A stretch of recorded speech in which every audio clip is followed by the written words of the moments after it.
What is going on, everybody? We're here, back with a brand new episode of Umineko When They Cry. Last time on, the adults were arguing over Maria's quote-unquote letter from Beatrice discussing about the whole inheritance and property and all that, and they were arguing about that over and over.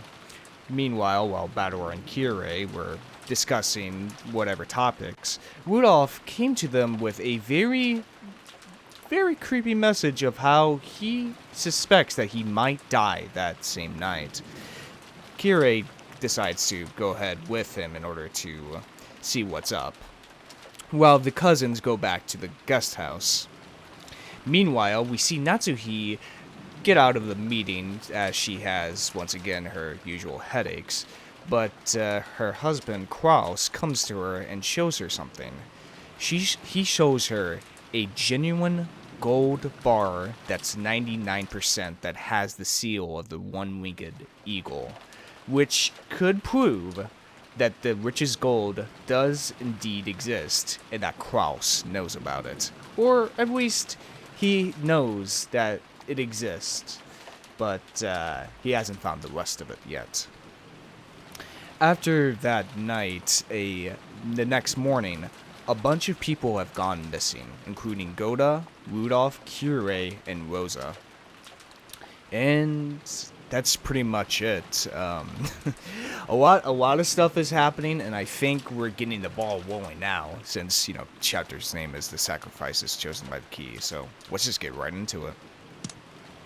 After all of that excitement the previous night, there was no way anyone was going to wake up early.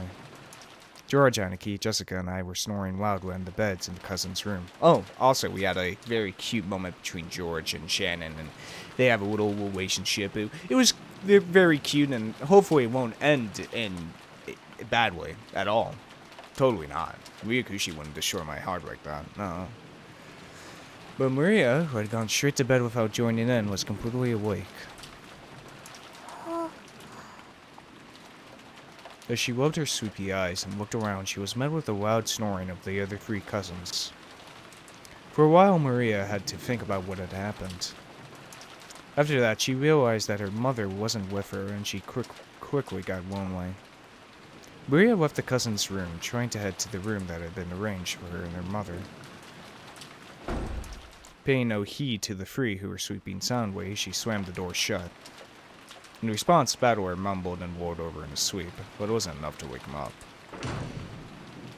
After a while, Maria returned, once again opening the door with a lively bang. When she had left the room, her face had been sleepy, but now that she was back, she looked irritated. After that, she climbed up on Bador's bed, which happened to be the closest, and started yelling and jumping on it like it was a trampoline.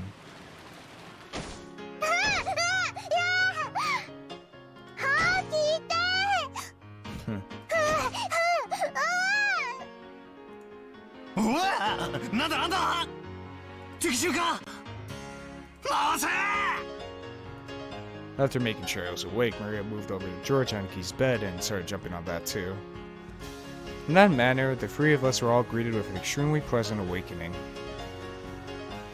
ありがとう、マリアちゃん。僕たちは夕べが遅かったから寝坊しちゃったのを起こしてくれたんだね。でも、もう少しだけ起こし方を優しくしてくれると完璧だったかな。ジョージ兄さんは本当に大人だよ。尊敬するぜ。もうすぐ7時なんだな。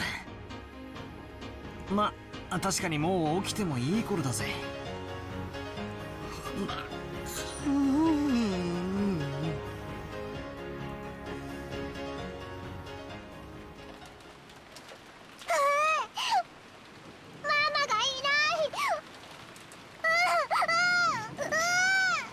Also, I was told last episode in the comments, it is speculated that Maria has specifically, is autistic, which that's a very fair assessment. I can very much see how people would read into Maria like that, considering everything we've seen up to right now, that it's a very fair assessment that Maria could represent an autistic child, and how Rosa is trying to deal with that, and especially with 1980s Japan, like even Japan today doesn't really deal with mental illness that much. So it definitely it's very high, like it's very suggestive, very much so, and I can very much see that reading. I can very much see it. ローザおばさんが部屋にいなかったの？もう起きてお屋敷の方に行っちゃったのかな？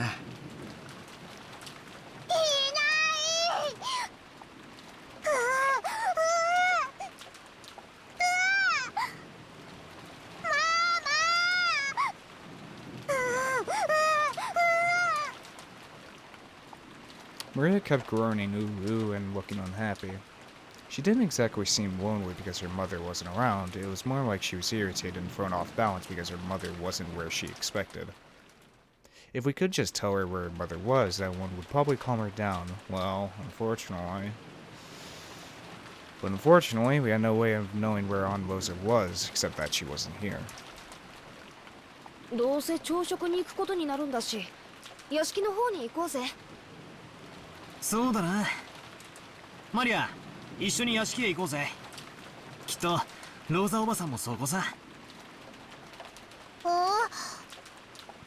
ママはお屋敷なら行く。おお。そうだね。お屋敷、多分親たちはもう向こうに行ってるんだよ。 Maria regained her usual composure so completely, her earlier tantrum now seemed like a lie. We got dressed, swept the room, and headed for the mansion.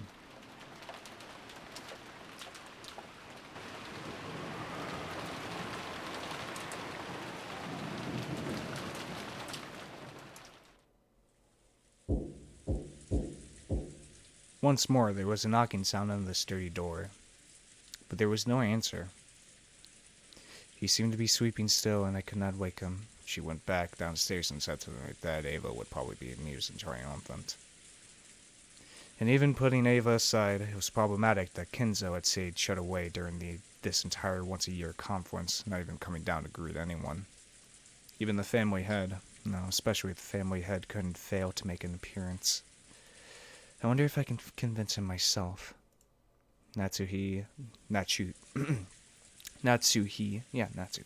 readied herself and used a key that she borrowed from Genji to open the door. Where his dead body was.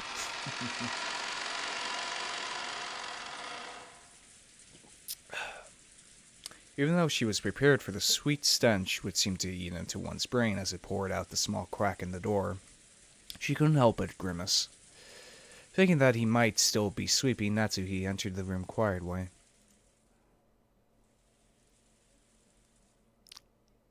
Well, yeah, there he is. When she did, Kinzo was already awake and looking down out the window. お目覚めでしたか。おはようございます。どうやって入ったのか。Kinzo spoke with his back still facing her. His voice was not harsh, but calm, and Natsuhi was slightly reassured. However, though he was awake, he wouldn't have ignored all that knocking if he was in a good mood. Natsuhi wasn't able to relax. 申し訳ございませんでした。源氏さんにお願いして、書斎の鍵をお借りさせていただきました。ほう、源氏がか。我が友がそれに足ると思ったならば、話を聞かぬわけにもいくまい。して、私に何用か。はい。もうじき朝食の準備が整いますが、ぜひお父様にもおいでいただきたく思いまして。朝食はここでとる。いつものように運ばせるがいい。しかしお父様、年に一度の親族会議です。せめてお顔をお見せになってください。下に降りて、私の死後、遺産をどのように食いちぎるのかを決める議論に加われというのか。I mean, He isn't Wong. バカらしい。そのような話は私を抜きで好きに進めるがいい。そしてそれが親族会議だというなら、私がこの部屋を出るほどの価値はない。私は忙しいのだ。構うでない。His last words cured the threat that any further questions would not be appreciated. Would not be. Natsuhi realized that adding any further pleas would finally bring his wrath down upon her.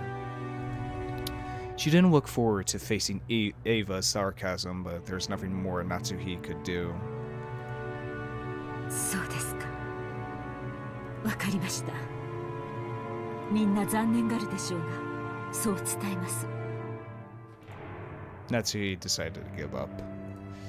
Bowing silently, she tried to leave the room before Kinzo's spasmodic temper could flare up. I've never heard of that word before, spasmodic. As she did, Kinzo spoke to her. His voice was so calm and gentle, it felt like it came from an entirely different person. Natsuhi, 後ろ宮の家に嫁ぎ、もう随分になるな。はい。後宮を名乗ることを許されてから、もう随分になります。前の家が恋しくなることもあるか。いいえ、嫁ぐとは成果を捨てることです。私は後宮夏日。帰る家も懐かしむ家も、すべてはこの後宮の家のみです。She truly wasn't exaggerating. Such was the resolve she felt whenever she applied the Ushiwao Mira family name to herself. And that's precisely why she was so saddened when her husband didn't treat her like an Ushiwao Mira, leaving her to race about in vain. クラウスが女で、お前がその夫であったなら。いや、それは言うまい。それはどういう意味ですか、お父様。Natsuhi was shocked. If Kinzo's words just now were what they seemed, it would have been more than enough to make up for all she suffered up to that point. 忘れよ。年寄りのざれ言だ。Kinzo once again faced away from her. Interesting. He told her to forget it, but Natsuhi couldn't help feeling a warmth in her heart. お父様、この夏日は血はつながらずともお父様の娘です。後宮家の名誉も栄光も、そしてお父様が残されたものもすべて、この夏日が必ずや守ってみせますから。お前に片翼のわしをまとう資格はない。しかしお前の心には確かに片翼のわしが刻まれている。ならばお前は間違いなく我が血族で後宮家の栄光を引き継ぐものだ。Interesting. お前の衣服にわしがないことを嘲笑う者もいよう。しかしそれに耳を貸すことはない。心にわしを持つ者だけが真の私の血族なのだ。お前を後宮家に迎えられたことを今は光栄に思っている。Without saying anything more, Kinzo remained with his back to Natsuhi. However, Natsuhi couldn't help but feel something roar and well up inside her that she hadn't felt since long ago when she had been just a child. Natsuhi bowed silently to his back and left the room.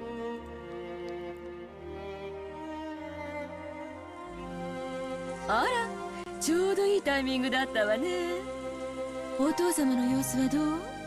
あんま様子遅いから様子を見に来ちゃったのよ。 When Natsuhi left the study, she saw Ava climbing the stairs and their eyes met. Ava was smirking unpleasantly, thinking that Natsuhi would leave drunkenly after failing to convince Kinzo. However, the way Natsuhi was now, such a frivolous laugh would not disturb her. She was not permitted to wear the family crest on her clothing, but she was permitted to wear it in her heart. So she spoke calmly, clearly, and confidently, with the dignity of the one who would protect the Ushiro Mira family's glory. お父様は親族会議にはおいでにならないそうです。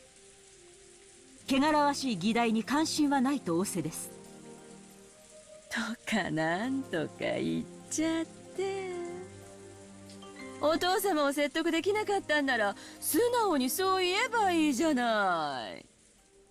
哀れですね。お父様が嘆かれるお気持ちも分かろうというものです。それはどういう意味よ。 Natsuhi did not answer. Just as Kinzo had done earlier, she showed Ava her back as she headed down the stairs. Ava finally realized that she was being made fun of, that something had happened to quickly bolster Natsuhi's confidence. Even so, she apparently didn't have the courage to risk Kinzo's wrath. Unable to even knock on the door, she could only click her tongue, make a motion as though scratching at it, and follow after Natsuhi. それで兄さんたちはいたの？お父様に聞いたの？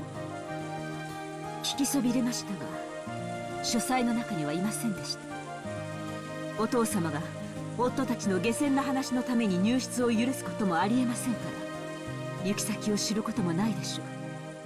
下に降りて使用人たちが探してくれるのを待ちましょう。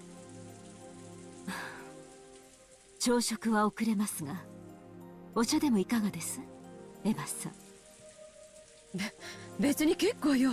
Yeah, Natsuhi, get her ass! Ava couldn't hide her confusion at the complete difference in Natsuhi's attitude.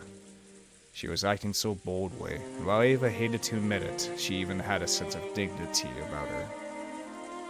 Unable to find fault with anything, Ava could only follow Natsuhi back to the parlor. Interesting. So Kinzo does respect Natsuhi in a way. I mean, I guess that would make sense that, you know, the end of his life, seeing his blood relative children, you know, fighting amongst each other like vultures for scraps of his inheritance. Well, Natsuhi has pretty much abandoned everything, her family and everything else about her, in order to become one of the Ushiro Miras.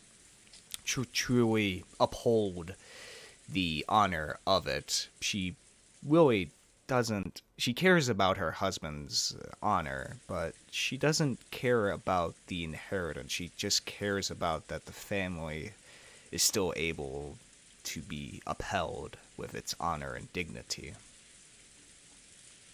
So it makes a lot of sense that Kinzo can respect that and see that she has the eagle, winged eagle inside of her heart, even though she isn't able to wear it instead.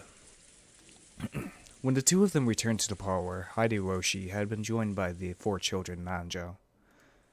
Genji, who had been talking with Hideyoshi, reported the current situation when he noticed that Natsuhi had returned. 主人たちはまだ見つからないのですか？はい、申し訳ございません。あと、熊沢が朝食の準備に入りました。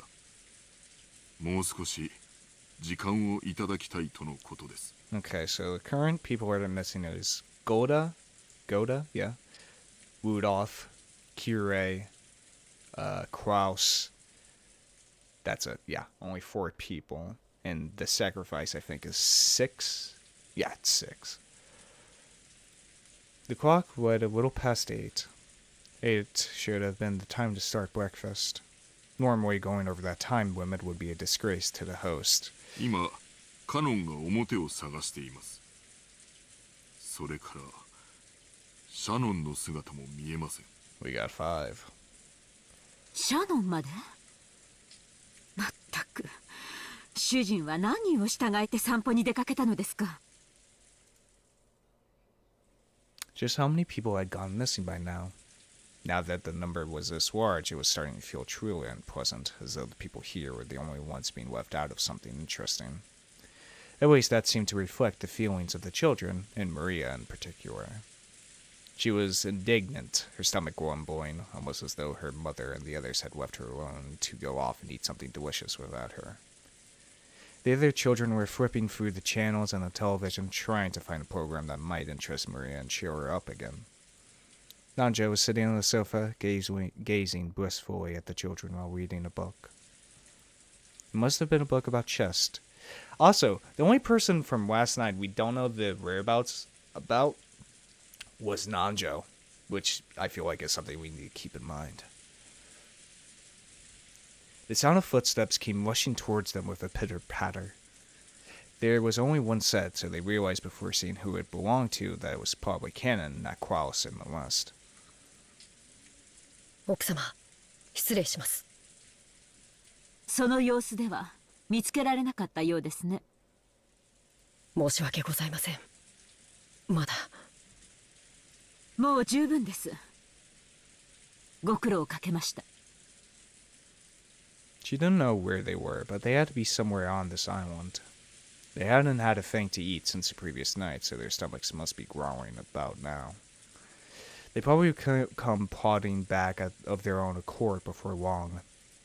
By now, Natsuhi was thoroughly exasperated and started to feel that there was no reason for them to go out of their way in search. 私はお客様方にお茶のご用意をしに厨房へ行きます。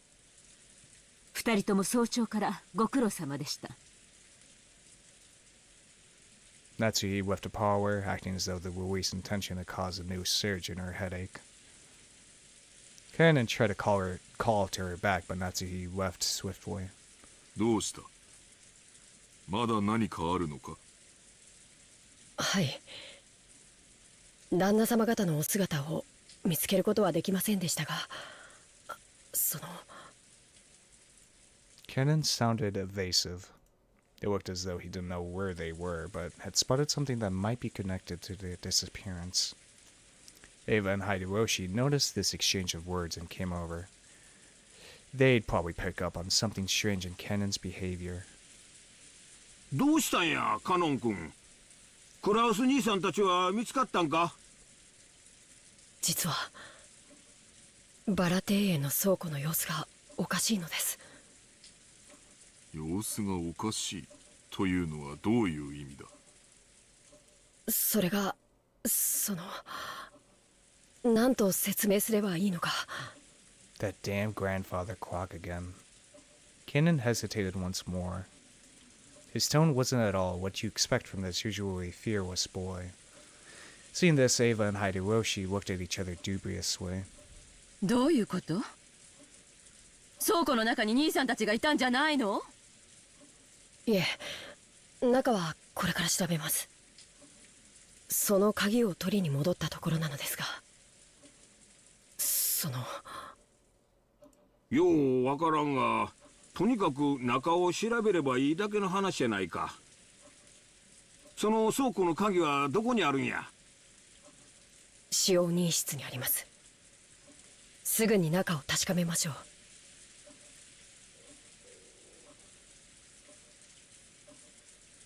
Kanon dashed off to the servant room and returned with the key. Genji left the parlor, saying that he would go check, but then Ava and Hideyoshi followed after him. What was this something strange about the storehouse that had caused the usually fearless Kanon to hesitate? It was still pouring outside, but perhaps their curiosity over this something that Kanon couldn't talk about won out. While the children made a big fuss watching television, Kanon and the West dashed over to the entrance.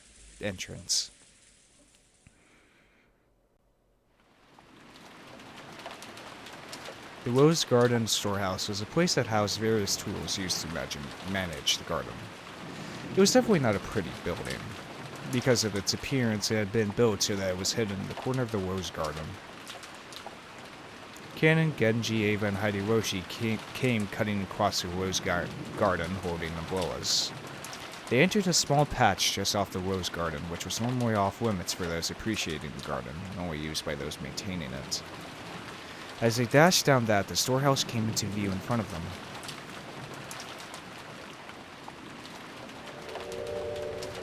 Whoa.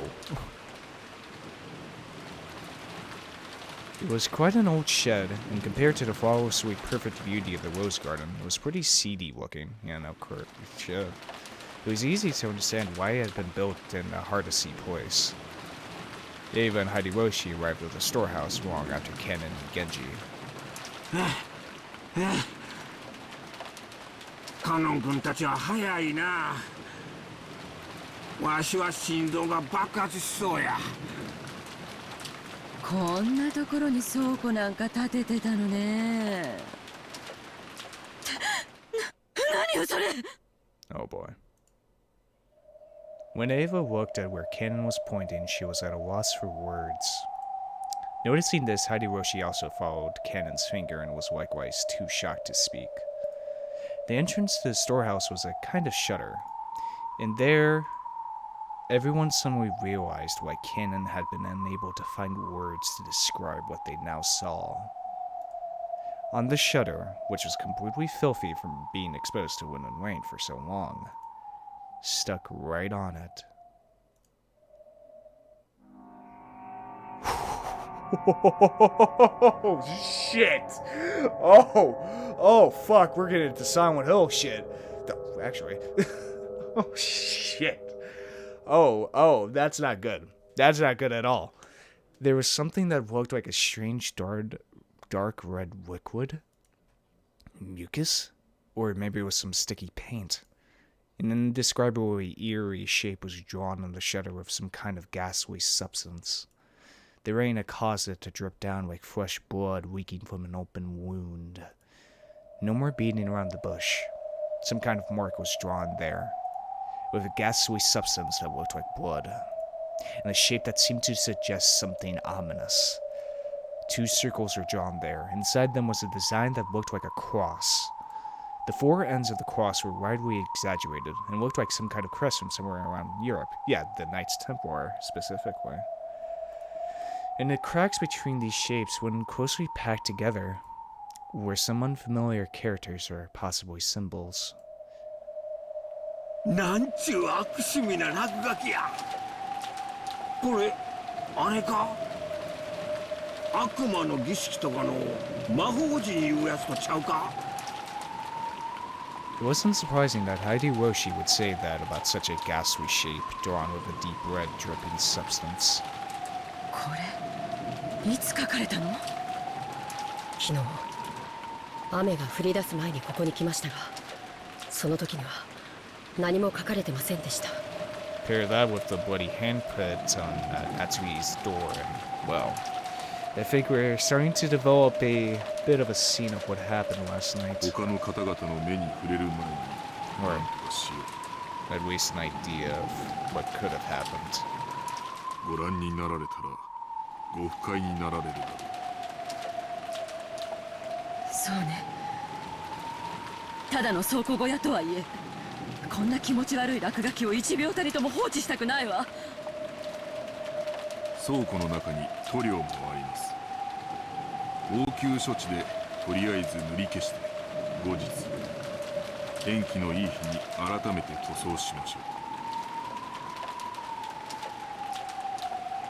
Genji remembered that he had just recently seen another scribble, that it too had been made with a strange dark red substance of the same color as this. That must have been... That's right, he had seen it on the door to Natsuhi's room. カノン君、さっさとこの落書きを消して戻りましょう。たとえ倉庫とはいえ、実家の落書きは本当に腹立たしいわ。はい、すぐに済ませますので。 Cannon squatted in front of the shutter and unlocked it. He then lifted it up with all of his strength. Oh boy. A boisterous noise resounded, and the eerie shape drawn on the shutter began to get sucked in through the top as the shutter was raised. At least for the time being, that ominous drawing disappeared from their direct gaze, and they all breathed a sigh of relief. Okay, there was nothing in the storehouse. Thought it was going to be like a dead body. I mean, I'm just waiting for one of them to open a fucking door and just find someone's dead body. It's building up. Thanks to a kids program they came across, Maria was feeling much better. Bador and Jessica were poking fun at the kids show at every turn, crackling together. Yeah. George was enjoying the program with Maria from her perspective. Nanjo sat on the sofa by himself, passing the time by reading quietly. They heard hurried footsteps coming from the hallway. They were the footsteps of a single person. Did that mean it wasn't the group of four that had just left?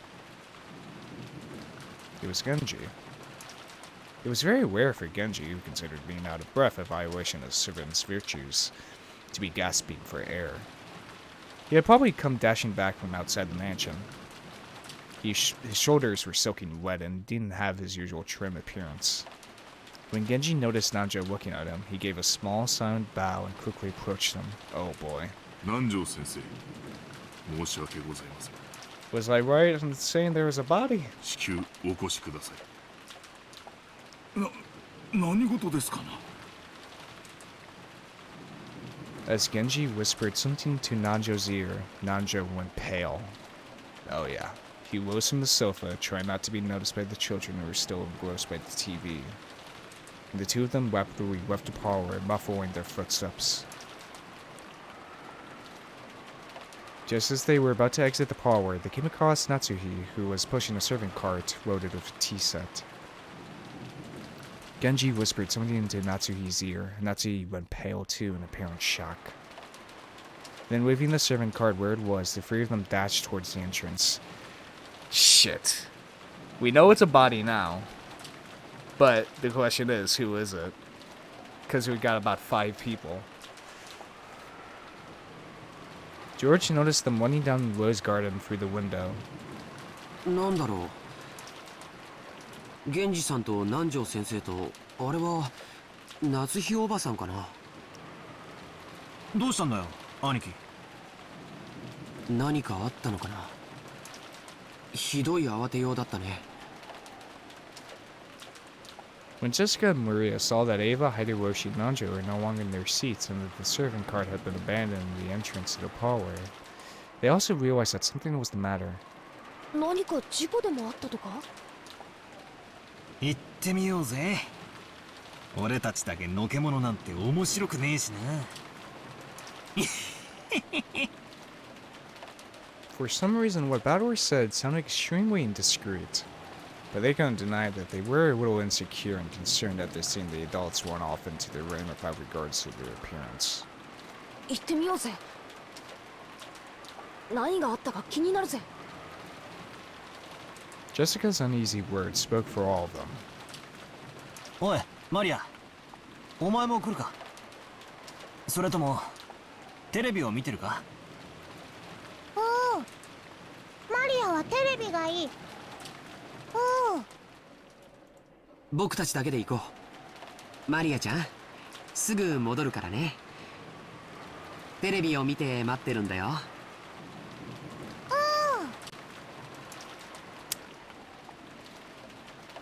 Well, Maria's not going to see a dead body, but she's in the mansion by her fucking self. Oh boy. Oh shit. Okay. By the time the kids made it outside, the adults were no longer in sight. But Jessica seemed to have a pretty good idea where they'd gone, judging by the direction they'd been running. Following Jessica, we ran through the rain-soaked rose garden. The wind seemed to suddenly get stronger. The malicious sound of thunder began to ring out like it had the previous night. It felt like an eerie something that surrounded the island and was trying to stop us from moving forward. ジェシカ、この先には何があるんだ。確か園芸道具なんかの倉庫があったはずだぜ。そんなところに一体何があるんだろうね。But just as Jessica had said, they began to see a storehouse in front of them. They could also see the adults there. The shutter to the storehouse was open, and several adults looked as though they were searching for something. For some reason, only Natsuhi was outside the storehouse. Without even holding an umbrella, she looked like she was hanging her head, and her back was facing them. There was Genji, Nanjo, and Natsuhi who had just left the mansion. The ones who'd left earlier, Kennen, Eva, and Hideyoshi, were also there, making for a small crowd of people, but there was absolutely no bustle of activity. When Natsuhi realized that the children were approaching, a terrible expression rose to her face, and she ran at them with her arms spread wide.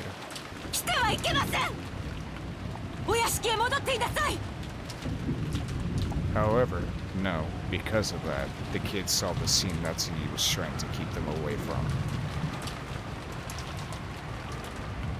Inside the storehouse, with its shutter wide open, a faint fluorescent light shone down. Oh boy, here we go. And right there was...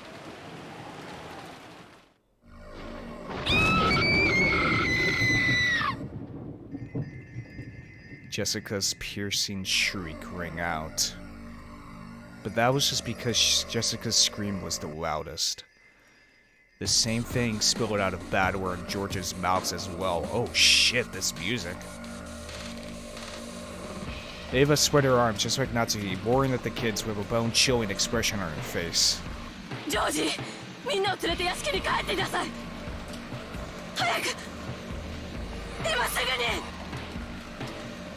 When Natsuhi spread her arms, I thought she was trying to prevent us from advancing any further. But that wasn't why Eva was spreading her arms right now. She was trying to stop us kids from seeing that terrible scene. It was her mother's heart trying to protect the eyes and hearts of us children by blocking our view of that terrible scene by at least the width of one of her arms.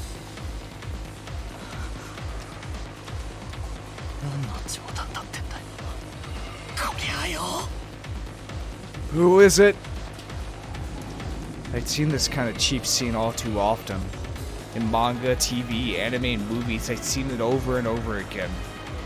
This was just seeing something appear in real life that I'd seen plenty of times before in some of those more sensational movies, right? That alone shouldn't... but that suit, it's that old bastard's, isn't it? I get it. Then that's Uncle Kraus. Oh shit. And Kirei-san and Aunt Rosa? What?!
Aunt Natsuhi caught Jessica in her arms, and Aunt Eva caught George on a key.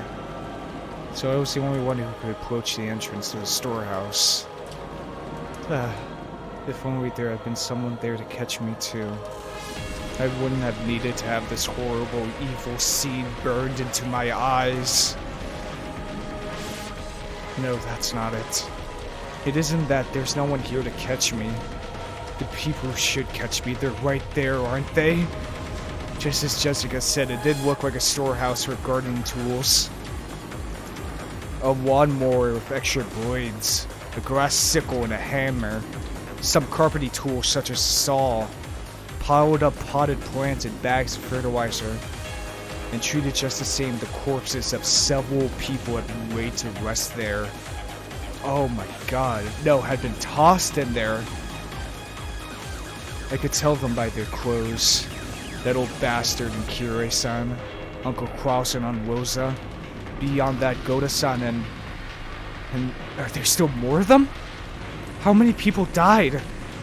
You're fucking kidding me! I can't even count them on one hand, damn it!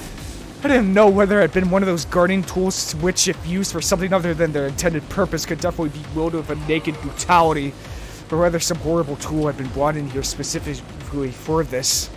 Anyway, each one of their bodies jammed in here had been given an atrocious makeup.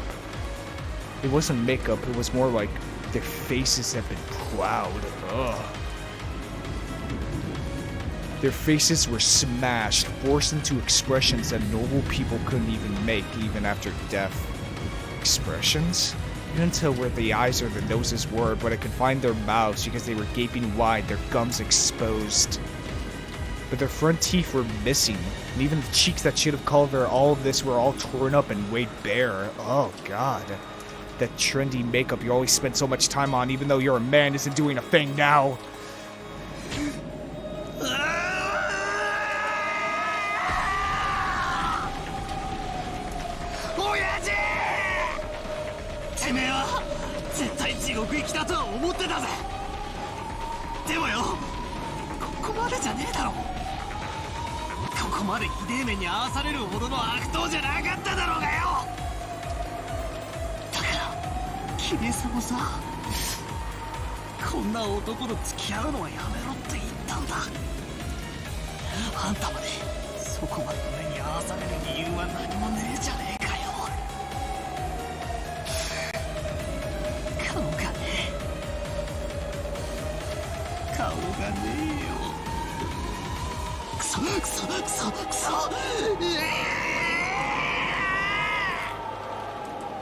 バトラさん、これ以上見てはいかん。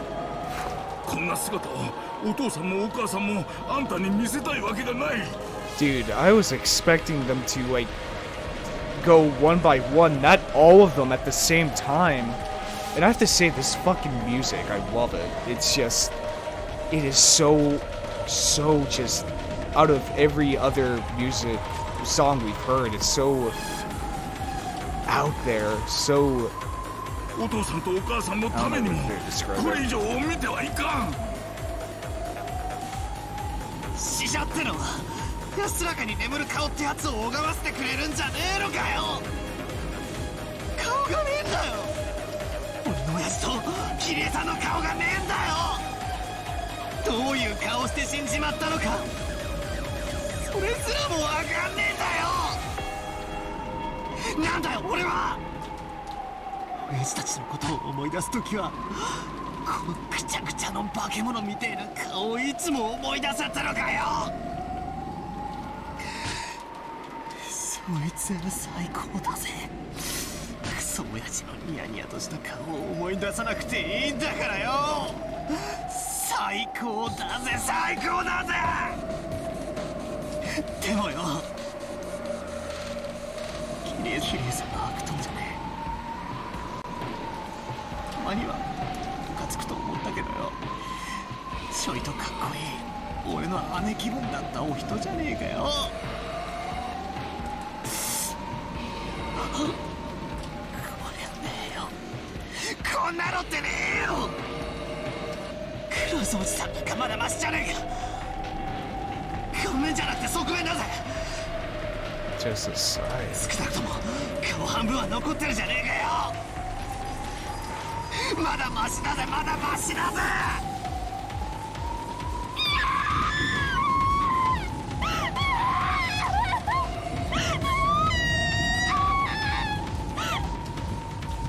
Jessica filled her ears with the sound of her own screaming, trying to shut out any reckless words. よすんだバタラ君、もうよすんだ、もうよすんだ。兄貴兄貴。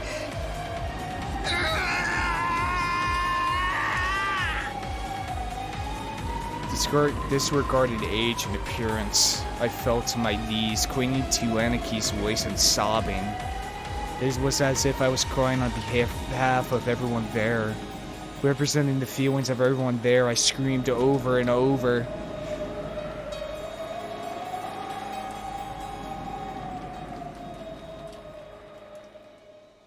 Holy shit. Holy shit. Oh, their faces, their front teeth removed and their cheeks cut off. Oh god. don't even have to show it. I can just picture in my mind. Oh my god. 倒れているのはクラウスおじさん、ルドルフおじさん、キリエおばさんにローザおばさん、ゴーダさんで5人。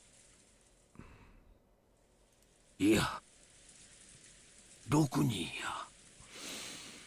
ここにもう一人おる。 Oh, god damn it. Why the fuck did I jinx it at the beginning of this fucking episode?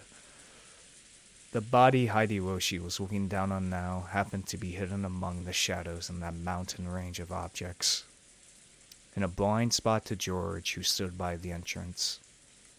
So George couldn't tell whose body it was. So George cursed himself. He cursed the fact that his worst guesses always turned out to be right. じゃあお父さんの足元に倒れているのはシャノンなんだね。ああ、シャノンちゃんや。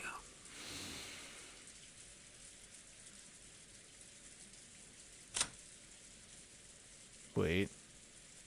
Oh, that's fucked up but cool. Wow. Oh my god. Corpse found inside the Rose Garden storehouse. The direct cause of death is unknown, but it seems the side of his head was smashed after his death. We start where it all begins. Corpse found inside the Rose Garden storehouse. His face seems to have been smashed after his death. He has the right to lament his ill fortune.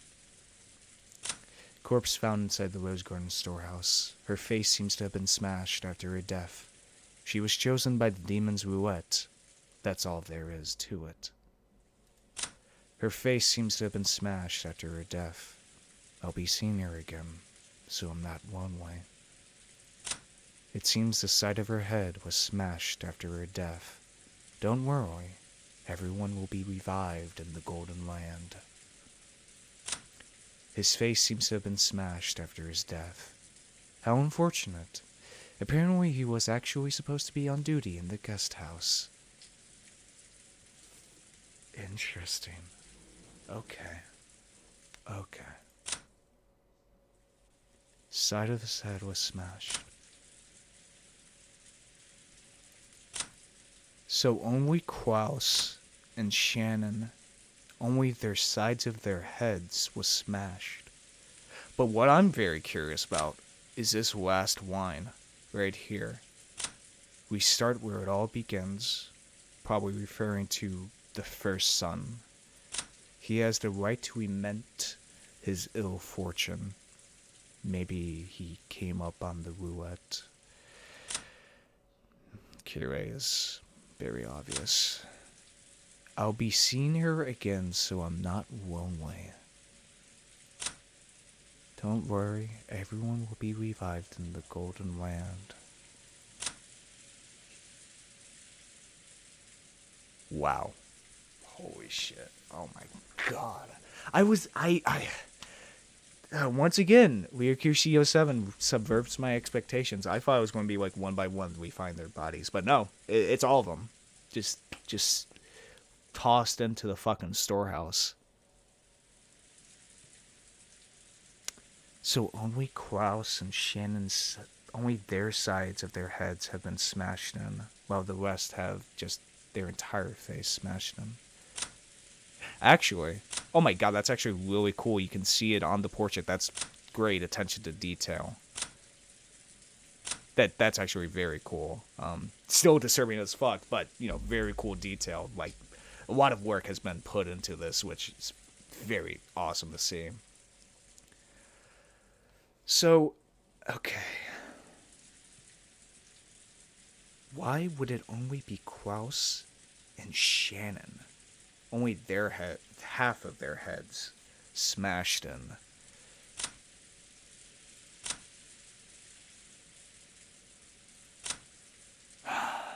Fuck. Oh, fuck. Oh, shit.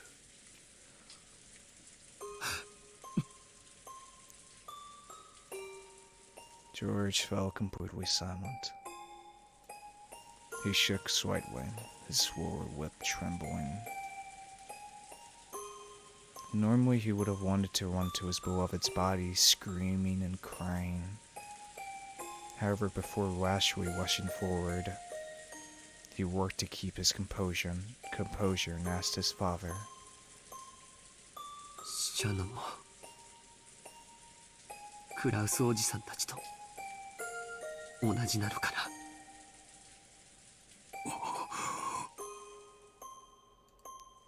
Hideyoshi deeply understood the meaning of those words, so he couldn't give George an immediate answer. However, he felt that silence was the only sincere and loving response he could give George right now.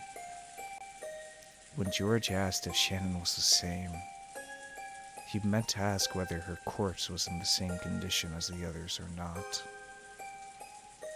Since Hideyoshi hadn't denied it, it meant her corpse was in the same brutal state. シャノンを見てもいいかな。いや、あかん。どうして？だって、もう二度とシャノンの顔を見られないんだよ。その、最後の顔。どうして見たらいけないんだよ。お前が最後にシャノンちゃんに会ったのは昨日か。うん。そうか。そのシャノンちゃんは別れ際にお前にどんな顔を見せたんや。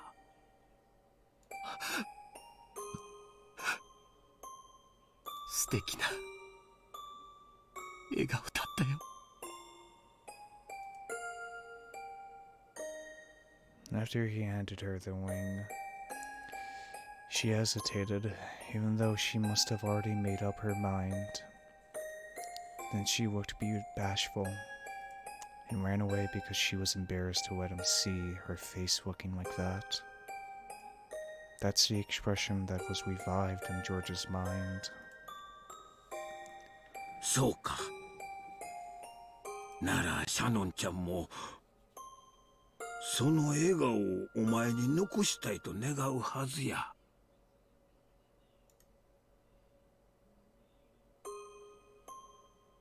Hideyoshi looked down upon Shannon's body lying at his feet. Just like the other bodies, it was in such a horrible state that would make anyone want to cover their eyes. Her head had been smashed in from the side, and no more than half of her expression remained. If the remaining blood-soaked half of her expression had been wiped clean, would that graceful smile of hers have peeked out? But only half of it. Without thinking, Hideyoshi slapped his hands over his eyes. How brutal. If her face was going to be crushed anyway, then if only all of it had been crushed. He might have been able to temporarily distract George from his pain by making the pathetic suggestion that it was someone else wearing Shannon's clothes. But half of her face had been left untouched. It caused the body so much humiliation, while still proving beyond a doubt that the body was Shannon's and no one else's. How inhumane, how brutish. And there, trying his best to burn the image of the remaining half of Shannon's expression into his eyes as she lay at Hideyoshi's feet, was Cannon. Cannon was not crying. Tears had risen to his eyes, but they did not drip down. But that didn't mean he wasn't feeling as much sadness as everyone else. Losing Shannon, who had lived with him in the same orphanage, whom he had loved as a sister, must have been just the same as losing a blood relative. ジョージ、シャノンちゃんはきっとありがとう言うてるぞ。God, this song is... Fuck, this song is doing something to me. Ugh. お前に恥ずかしいところを見られとうなかったんや。きっとお前が耐えてくれたこと感謝しとるで。分かってる。分かってるよ、父さん。分かってるよ。George leaned against the outside walls of the storehouse, crouching down when playing. 父さん、頼みがあるんだ。なんや。僕の代わりに見てほしいんだ。シャノンは指に指輪をつけてるかな。指輪？ちょいと見てみる。Hideyoshi crouched down. As he did, Cannon's silently pointed to one of Shannon's hands. ああ、あるで。こりゃダイヤの指輪や。クズダイヤとちゃう。なかなかの値打ちもんや。それはどっちの手のどの指にあるのかな。と左手の薬指や。そっか、シャノンちゃん婚約しとったんか。ジョージ、あなたまさか。エヴァ、今はそんなん関係ないで。シャノンちゃんは男に将来を約束されとったんや。一生を幸せにしちゃると男に言わせたんや。それが誰かは問題とちゃうで。男にそこまで言わしめて女の本懐やないか。いつこの指輪をもらったんかは知らん。誰が渡したかも知らん。だがそれでもシャノンちゃんは指輪をもらえたんや。そしてそれを受け入れ左の薬指に通したんや。指輪を送った男もきっと喜んだんとちゃうか。 It's only episode 5, and it's already twisting my fucking heart. How is this possible? No, seriously, how is this possible? To most of the people there, Hideyoshi was simply disturbed by this extraordinary situation and was blurting out strange things. However, someone who knew George and Shannon's true relationship would understand the full meaning of those words. そっか。ありがとう、父さん。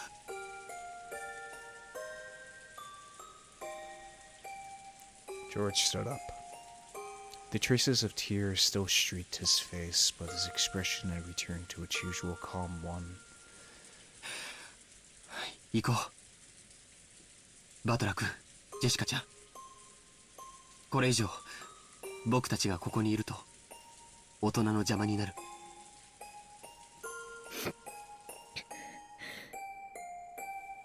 そうだな。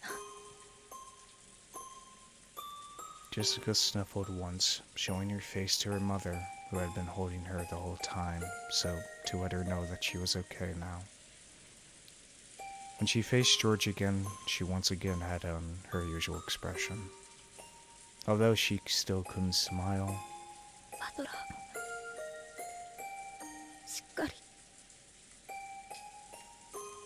Battler kept on crouching in front of his parents' bodies. すまねえな。がっつり泣いたら落ち着いたぜ。親父の野郎、普段はクソクソ言ってるくせに、ちょっと死んじまったくらいでピーピー泣くんじゃねえぜって笑ってやがれ。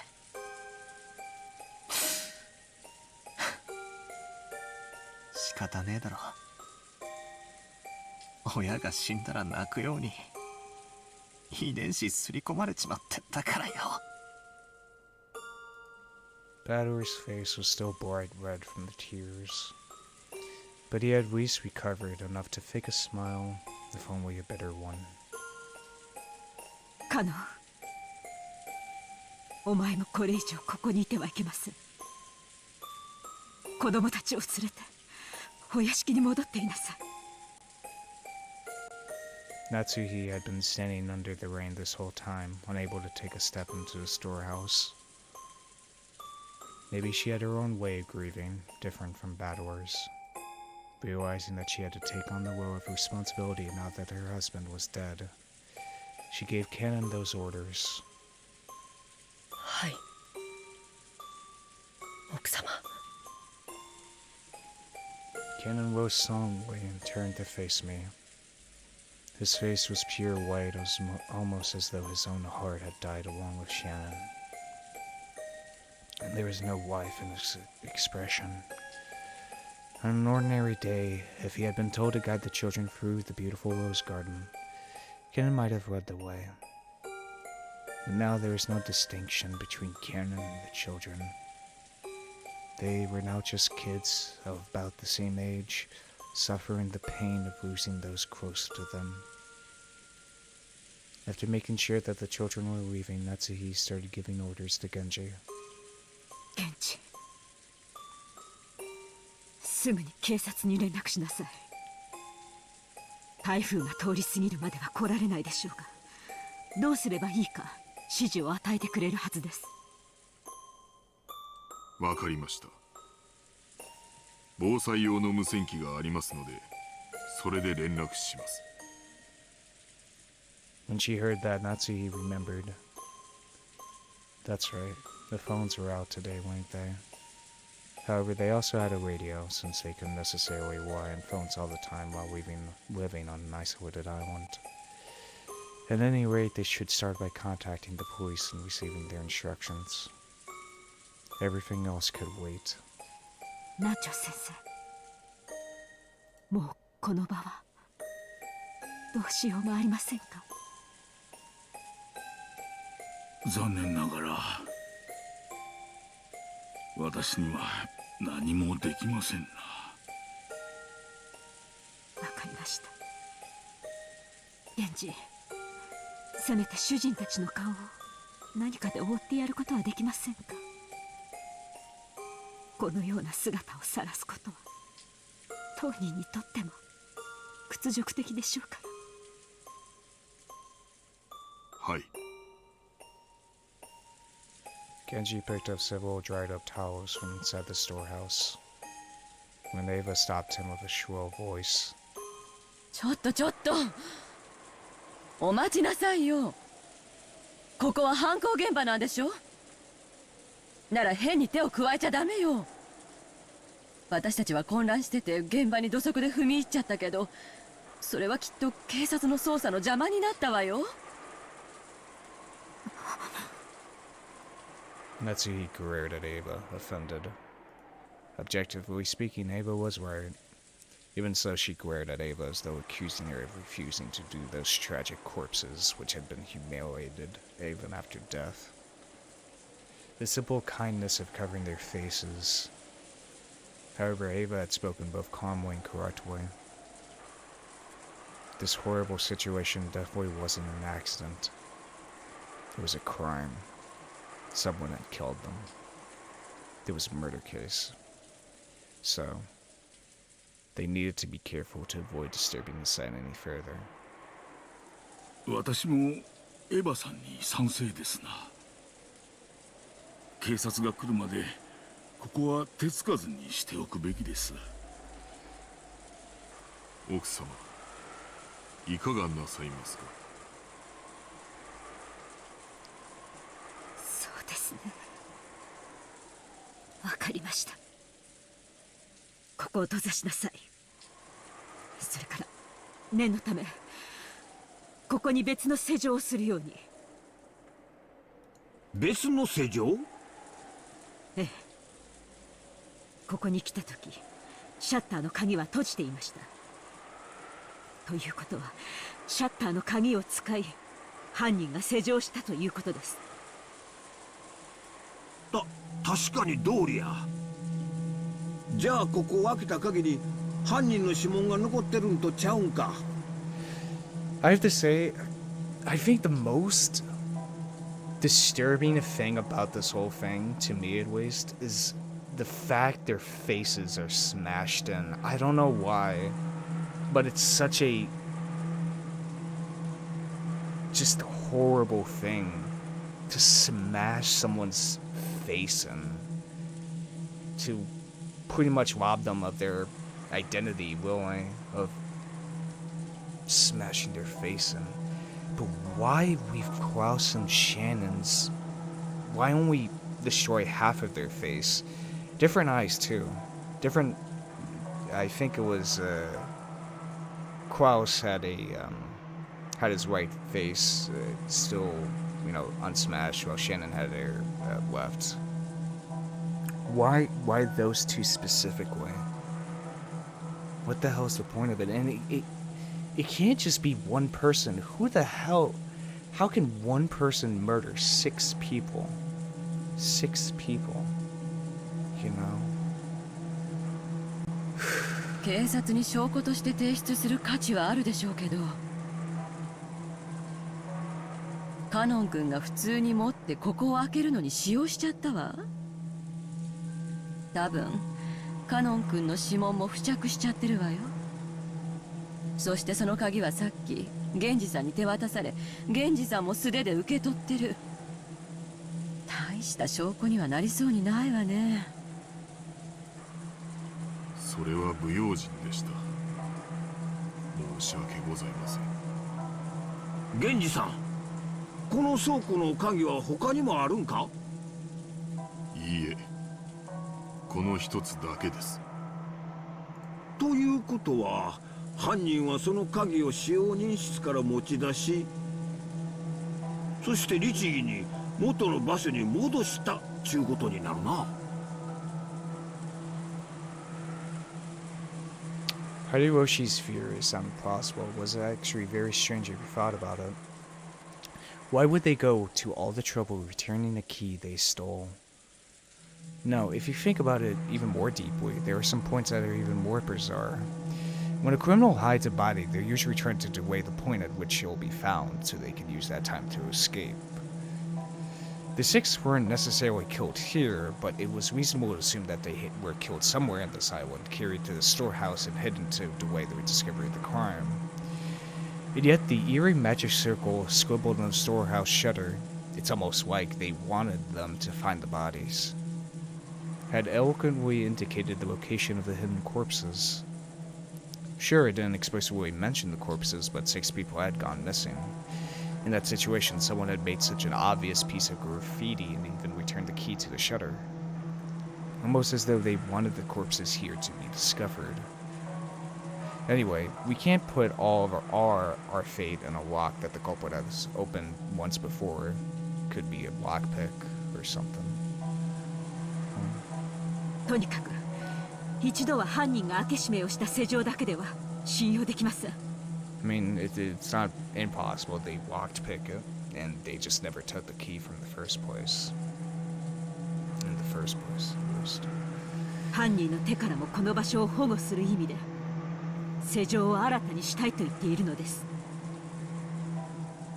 いい案だと思います。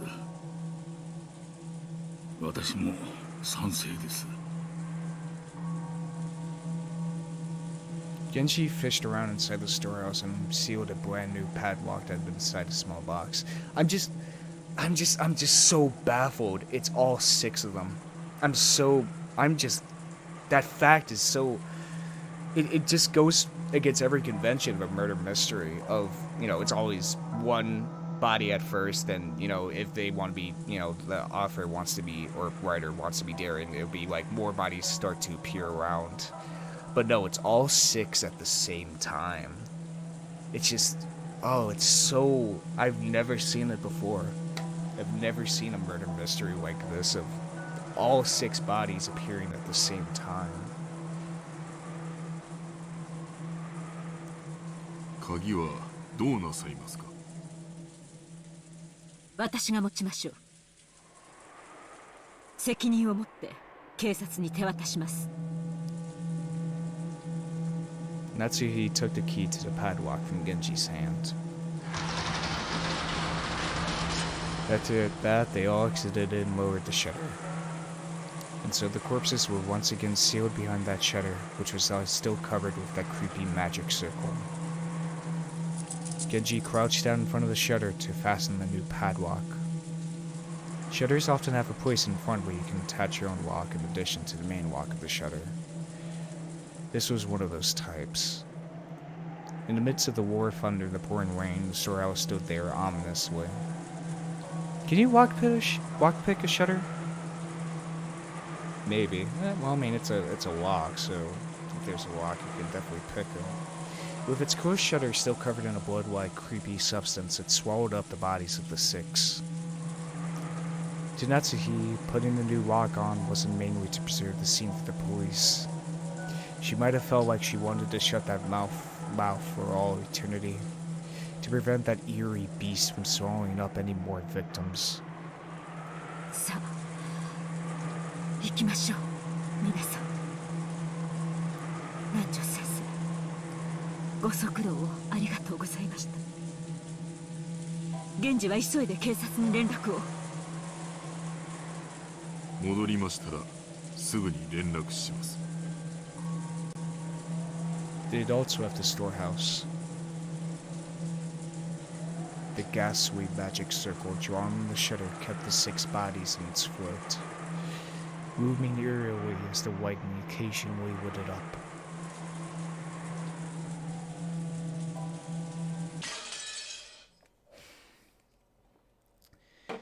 Fuck. Now what? Current wise on tragedy.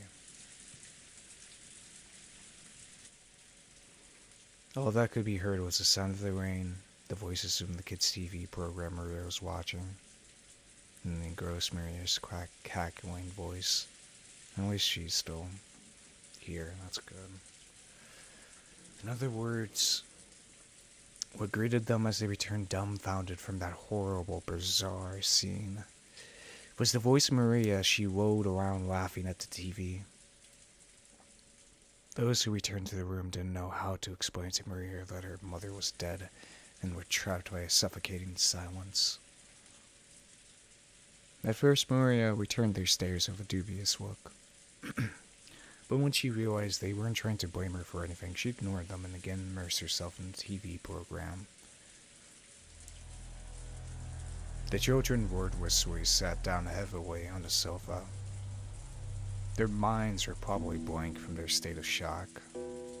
Everyone had already cried and mourned so much, but now they just vaguely sat there, their faces seeming to have lost all emotion. Only Cannon had returned to his usual calm expression. However, that probably didn't mean he'd been able to wipe out the shock. Nothing was reflected in his eyes as he stared into empty space. Hideyoshi kept on fidgeting, and every time he remembered that horrible scene, he started muttering about how he couldn't believe it, how it couldn't have been something from this world, how it must have been the work of demons. Every now and then his mutterings produced a question directed at Nanjo, but the latter kept repeating in a calm, doctor-like manner that nothing could be understood by only glancing at the scene. And that until the police arrived, they wouldn't learn anything. However, Nanjo only appeared calm next to Hideyoshi, who simply couldn't suppress his agitation and fear. In fact, Nanjo had also received a huge shock, and his face was deathly pale. Maybe that atmosphere was why she tried to rise to the children and challenge and take charge. Natsuhi appeared to be unchanged from her normal attitude, and she briskly gave directions. 私はお父様のところへ行ってきます。現時は急ぎ警察へ連絡を。かしこまりました。私も一緒させていただいていいかしら、夏日姉さん。クラウス兄さんがいなくなった以上、お父様の補佐は私の仕事だもの。その私が夏日姉さんに任せっきりで、ここでくつろいでいるわけにはいかないわ。Natsuhi was struck speechless by Ava's aggressive move in a situation like this. She seemed to be claiming that with Koss dead, the only one to take responsibility shouldn't be his wife, but herself, the next highly ranked in the family. Or maybe she hadn't been happy at all happy when Natsuhi took command without reference to her in such an extreme situation. However, seeing even Ava's mind had been blank from shock until a moment ago. She only came to her senses after Natsuhi started giving out orders.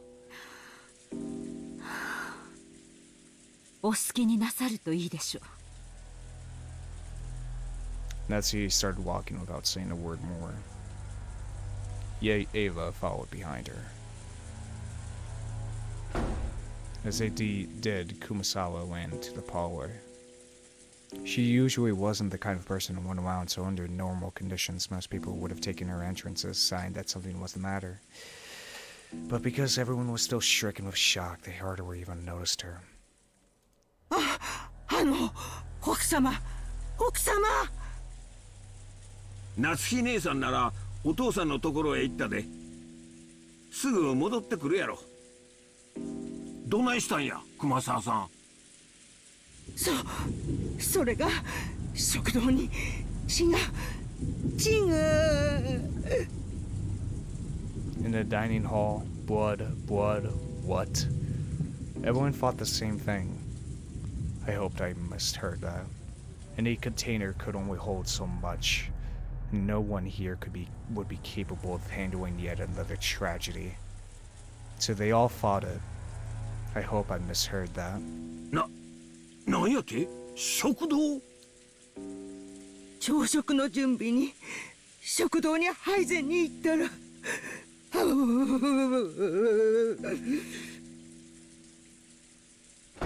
The first one to start running was George. His harsh footsteps jogged Hideyoshi and Nanjo to their senses, and they chased after him. Battler and the others followed. They flew into the dining hall one after another, but they didn't find any change that might have caused Kumasawa to go pale. To those who had viewed that gruesome scene in the storehouse, it was a bit of an anticlimax. However, Kumasawa, who had followed them, pointed it out. There really was some traces of blood remaining on the floor. Compared to that terrible scene, it wasn't very impressive. However, if you calmly thought about it, this definitely indicated the loss of a lot of blood. ここにも血だまりがあるよ。これは一体 What the hell happened? だいぶ時間が経っているように見えますが、おそらく昨べここで殺されたんだと見ていいでしょう。そういうことになるんやな。わしらは昨べずっと食堂で話し合いをしとった。そしてここに何者かが押し入ったに違いない。父さんたちが打ち合わせを抜けて休んだのは何時だっけ？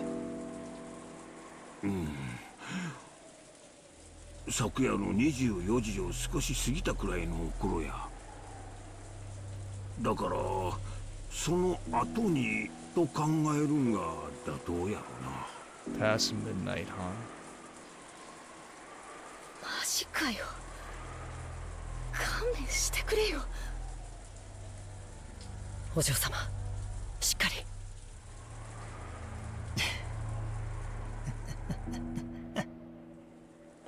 俺はもうさっきの倉庫でこの世の地獄ってやつを拝んじまったから、今さらこのくらいじゃ答えねえぜ。そうかよ。よかったな。私は頭がどうにかなっちまいそうだぜ。ここは食堂だぜ。私は毎日ここで食事をして、学校のことをぼやいたり、宿題のことをぼやいたり、親父に学校の成績の話をされたり、そういうところなんだぜ。お嬢様、これ以上ここにいるのはよくありません。100万へ戻りましょう。俺の同感さ。I'm now thinking back to the last episode about how Rudolph said he was going to probably die that night, and how it also corresponds with Klaus showing Natsuhi the gold bar, because I guess Klaus also knew he was going to die as well. So he showed Natsuhi the golden bar so he could trust his wife with it before he died. That has to be why he showed it to Natsuhi at that moment. But what made them inclined to think they were going to die? What the hell was it? So were they murdered in the... well, it seems to indicate that they were murdered in the dining hall. And someone out of those 6 managed to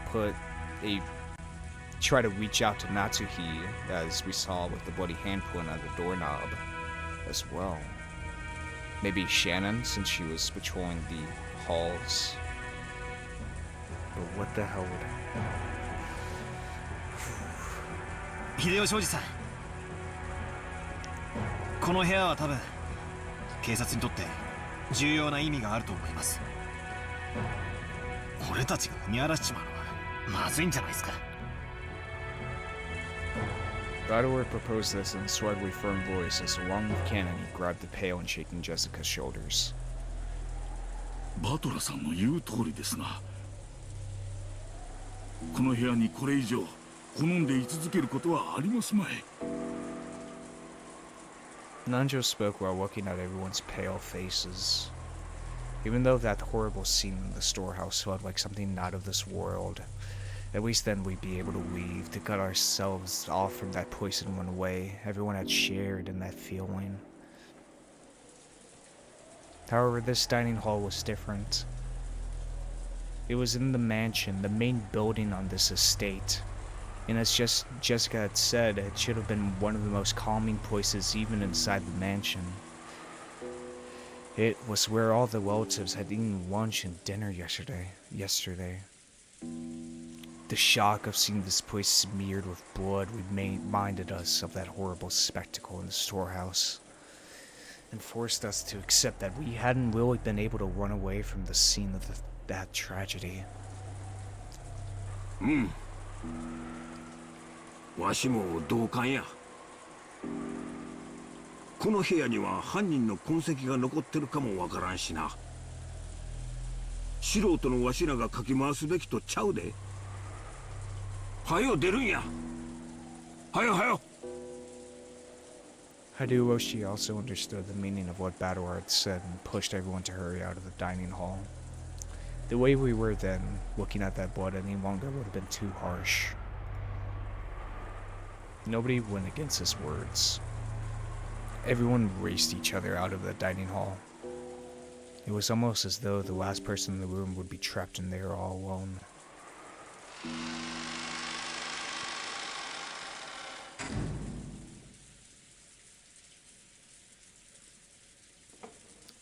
Once in the hallway, we went to hand to Kumasawa, who was still trembling and leaning against the wall, and we all headed back to the parlor together. Then Genji returned. お、源氏さん。警察に連絡はつきましたか？それが申し訳ございません。無線機の故障か、それ以外の理由によるものかわかりませんが。Of course, all communication cut off. なんや、警察に連絡がつかんのか。電話も無線もどっちもダメなんか。申し訳ございません。月曜の朝に船が来ることになっていますので、その船の通信機を借りることができると思います。この島には船はないんか。新島の警察署までちょっくら行ってくることはできんのか。秀吉さん、この天気では無理だ。少なくとも台風が通り過ぎるまではどうにもなりません。クラウス様のボートは今修理中で島にございません。ですので月曜の船を待つほかないかと。そんなアホな話があるか。6人も死んだんやで。そして電話も無線も通じず、船もない。台風が過ぎて船が来るまで、つまり明日の朝までわしらは警察にも連絡できず、この島におれっちゅうことなんか。ってことはつまり俺たちだけじゃなくおじさんたちを殺した犯人もこの島から出られず足止めってことだな。そういうことになるね。みんなを殺した犯人はまだこの島にいる。親父たちを殺した奴はこの島から逃げ出せずまだ潜んでやがるってことかよ。くそくそくそくそ、見つけ出してやるぜ。警察になんか引き渡すもんか。私がこの手でやっつ先にしてやる。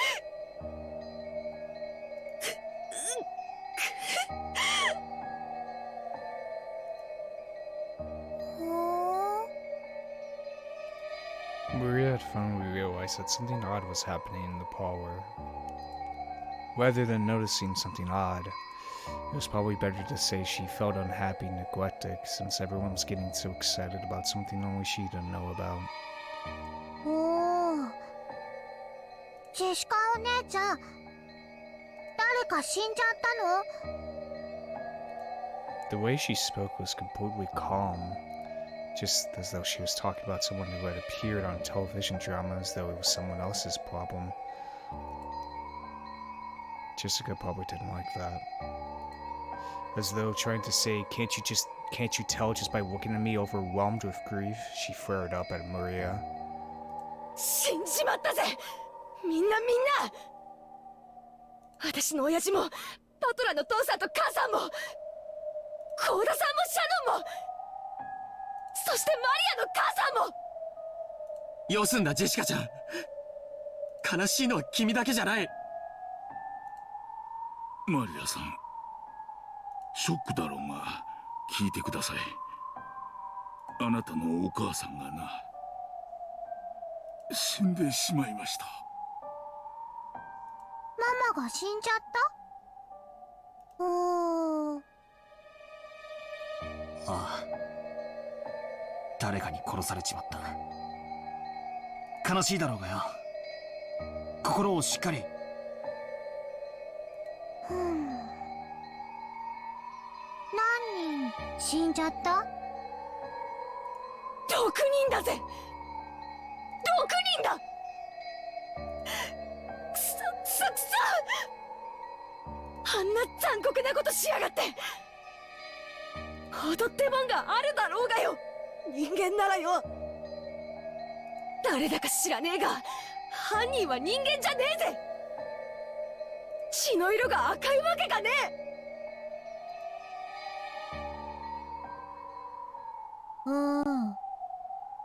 犯人は人間じゃない。鍵が選んだ生贄なだけ。え？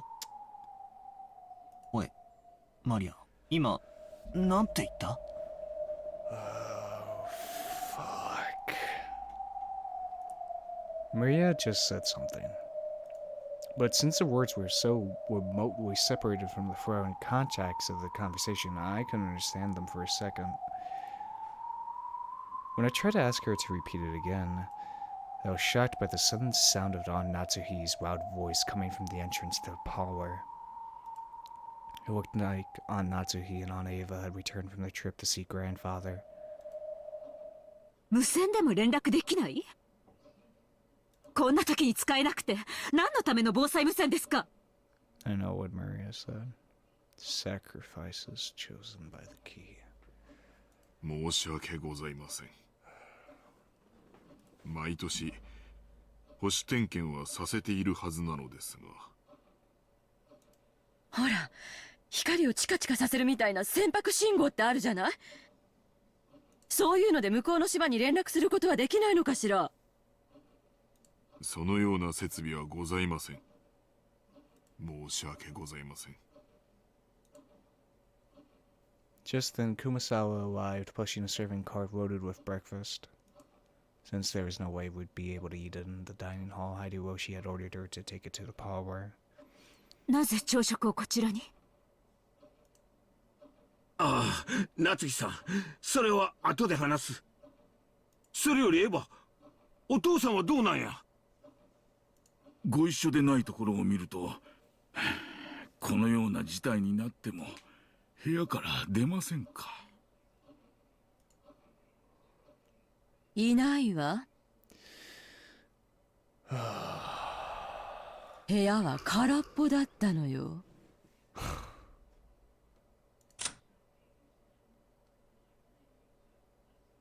Gone.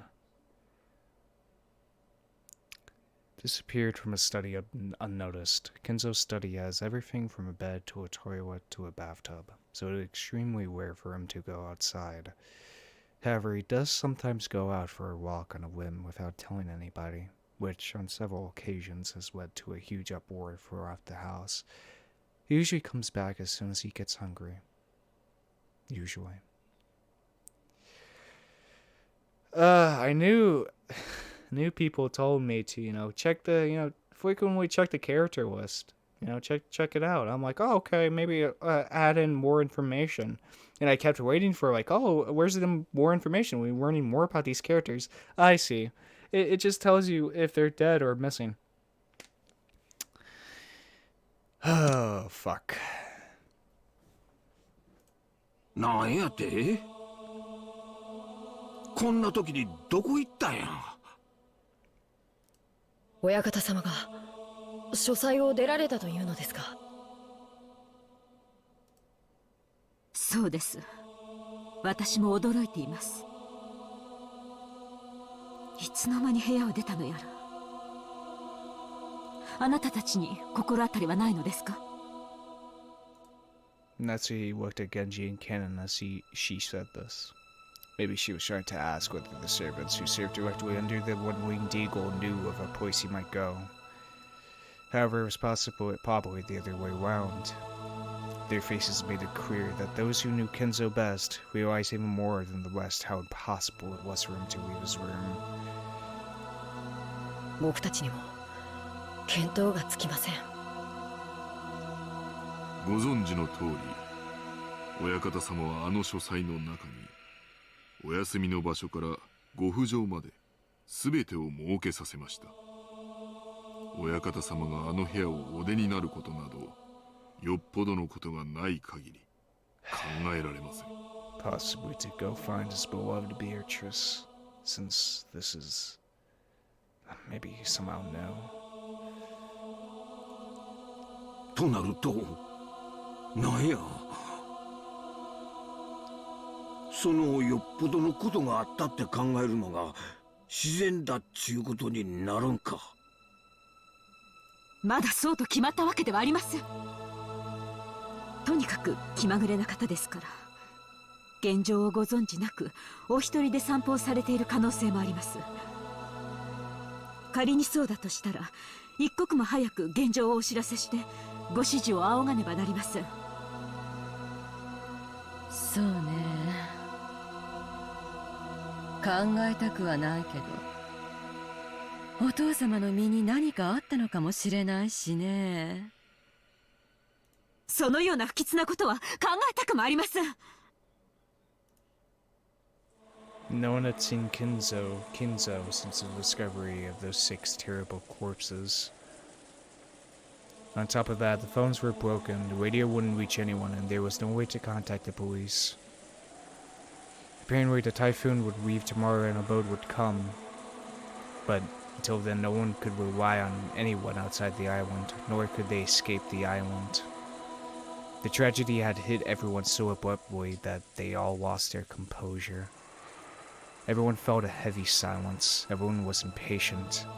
And even though they needed to do something, they couldn't think of anything. So some of them held their heads in their arms while others got irritated. Right now, no one could explain what was occurring on this island, Wokonjima.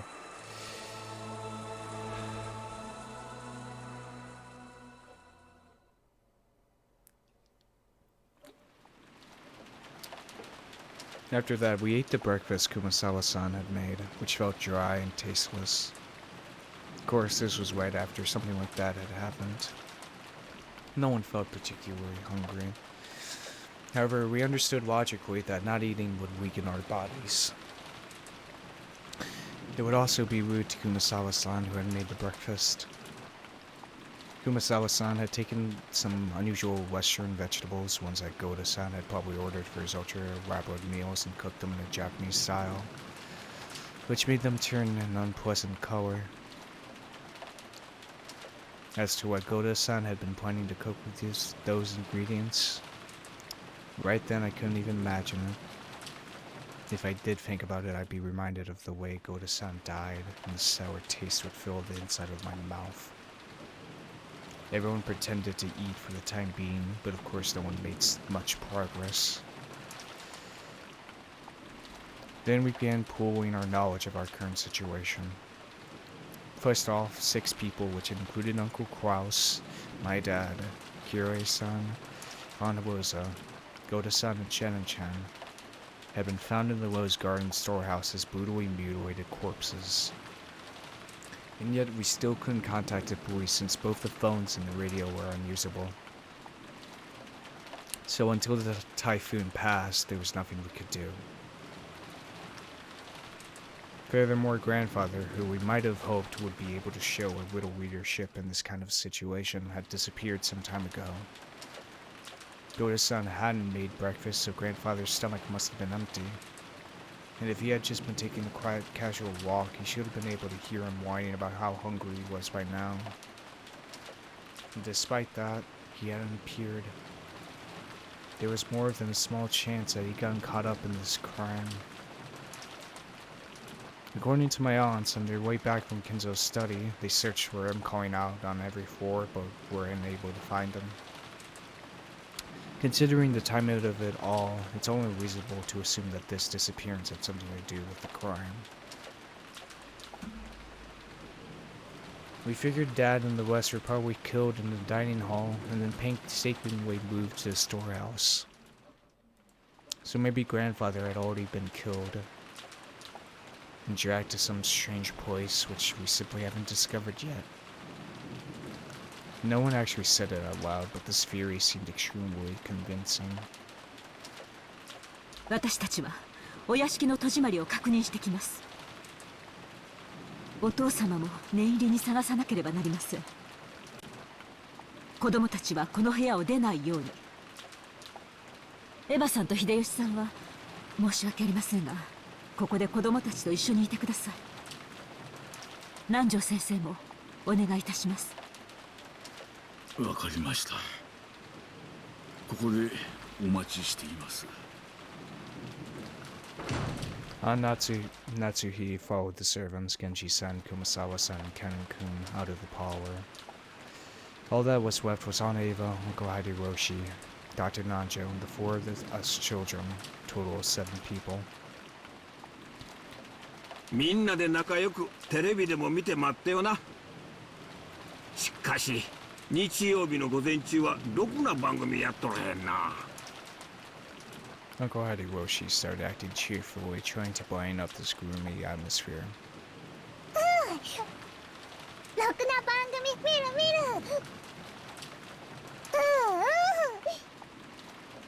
る。お、そうか。マリアちゃんはテレビ見るか。じゃ、おじさんと一緒に見ような。Maria was the only one who joined in. Even though Maria had been told of her mother's death, she didn't show the slightest flicker in her emotions. Was it really normal for a 9-year-old girl like Maria to act so much like a very young child? Everyone else's mood failed to improve, and they each sank absent-mindedly into their selfishness. 兄貴、聞いていいか。なんだい。さっき倉庫で兄貴はシャノンちゃんの指輪の話をしたよな。あれ送ったのは兄貴か。 George Aniki didn't answer, but he hung his head and closed both of his eyes. There could be no clear response. よせよパトラ、少しは察しろよ。だな。悪いことを聞いたぜ。そうさ、僕だよ。彼女に昨べ求婚したんだ。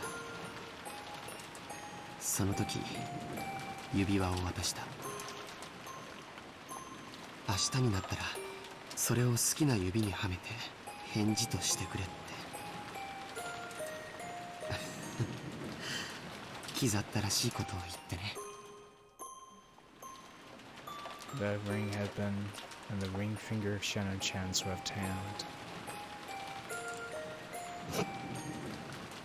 私さ、数年前からシャドウに相談を受けてたぜ。ジョージ兄さんのことでさ。なんて言ってたのかな。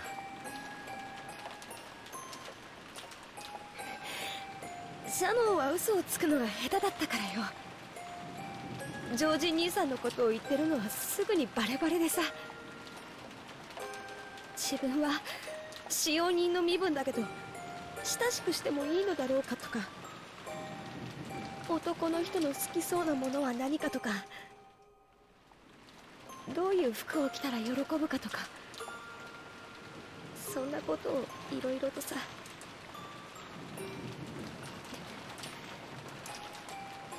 なんつうのか、そのまあ焼けたぜ。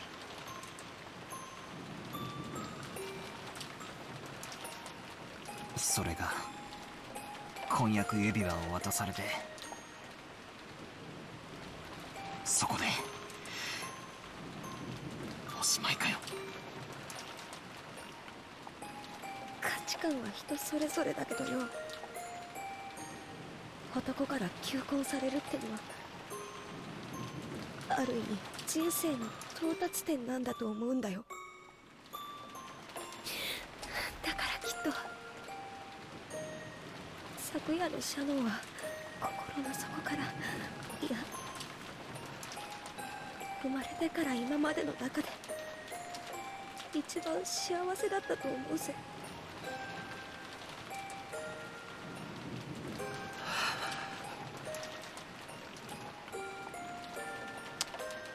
God, just whipping out of my heartstrings. George Aniki sighed deeply, without raising his head.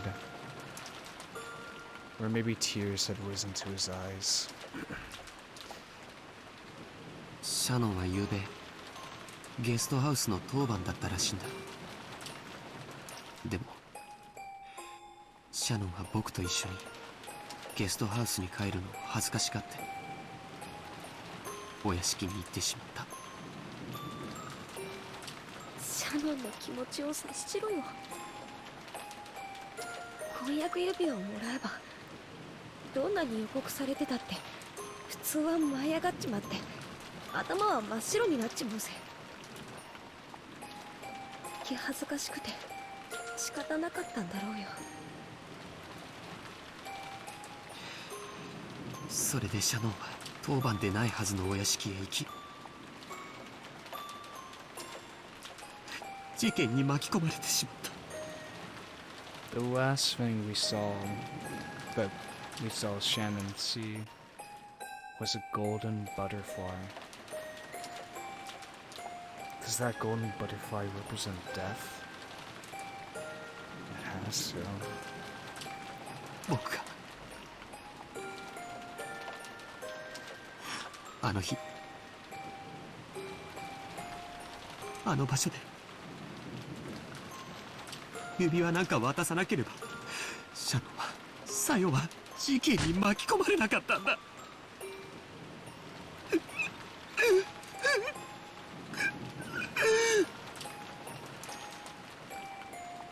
兄貴。それだけは違うぜ。断じて違う。だからそれ以上泣くんじゃねえ。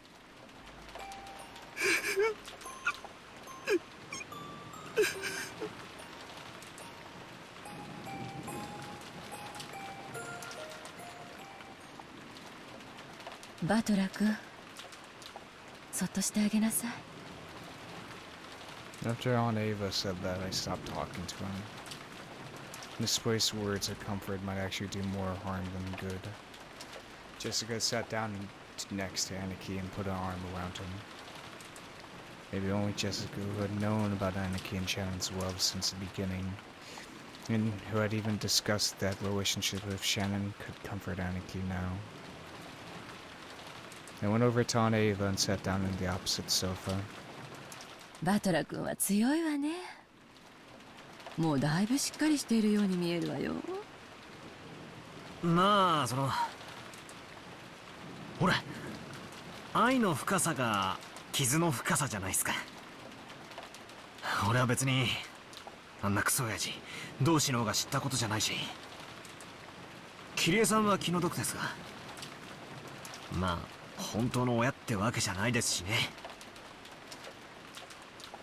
あら、という割にはさっきすっごく大泣きしてたわよ。まあ育ての親に対する恩はあのくらい泣けば OK かと思いまして。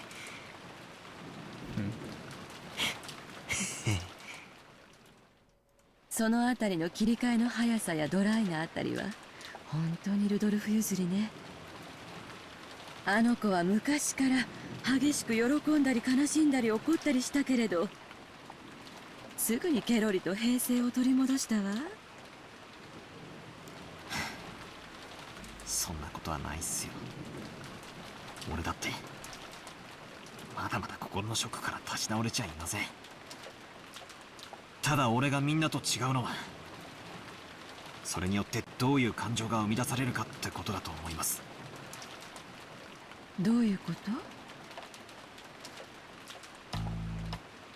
I've been acting much calmer than George, Aniki, and Jessica. That wasn't because my sadness was any less intense or because I already recovered. My sadness was simply getting replaced gradually with a different emotion. 悲しいっていうよりは腹立たしいって気持ちなんですよ。どこのドイツがこんなことをしやがったのか。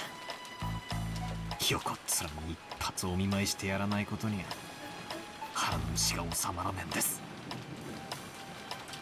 That was what I really wanted to do. I couldn't forgive myself if I just sat there overwhelmed with sadness and hugging my knees. 親父たちが殺されて以降、この島は台風に包まれたままです。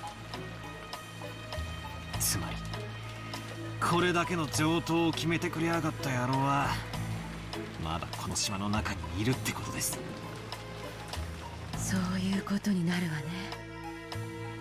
今も暗い森のどこかに身を潜めているのかしら。I felt like I had a very similar conversation with Hiroi-san last night, the night before. That's right. After the letter from the person claiming to be Beatrice appeared at the dinner table last night, we talked about whether or not a 19th person actually exists. エヴァおばさん、この殺人、昨夜のベアトリーチェの手紙と何か関連があるんでしょうかね。ああ、例の？さあ、どうかしらね。あの手紙はお父様が遺産問題に絡みたくて出した怪文書という見方で兄弟は一致したんだけれども、それと今朝の事件に関係があるかは今の段階では分かりかねるわね。あの手紙、本当にベアトリーチェなんて魔女がマリアに渡したんすかね。まさか。全部お父様の仕組んだ茶番でしょ。シャノンちゃんあたりに肖像画のドレスを着させてマリアちゃんを騙したんでしょ。お父様らしい手の込みすぎたいたずらだと思うけど。ゆうべキリエさんとベアトリーチェは実在するんだろうかって話をしたんですけど、キリエさんも俺たち18人の中にベアトリーチェがいるだろうと言ってましたね。そんなの当然じゃない。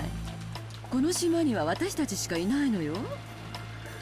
なら私たちの中の誰かがベアトリーチェを語ったに決まってるじゃない。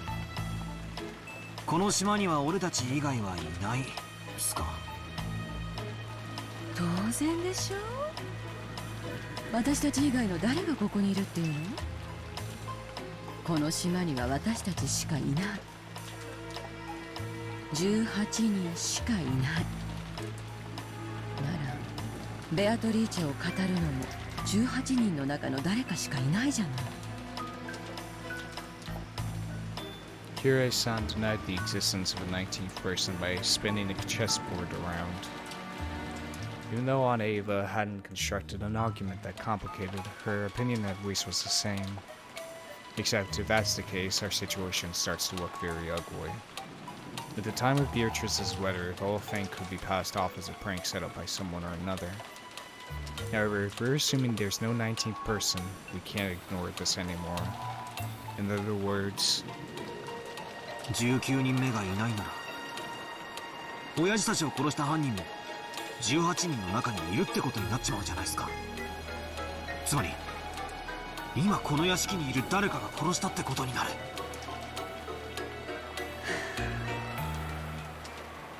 Aunt Ava smiled meaningfully.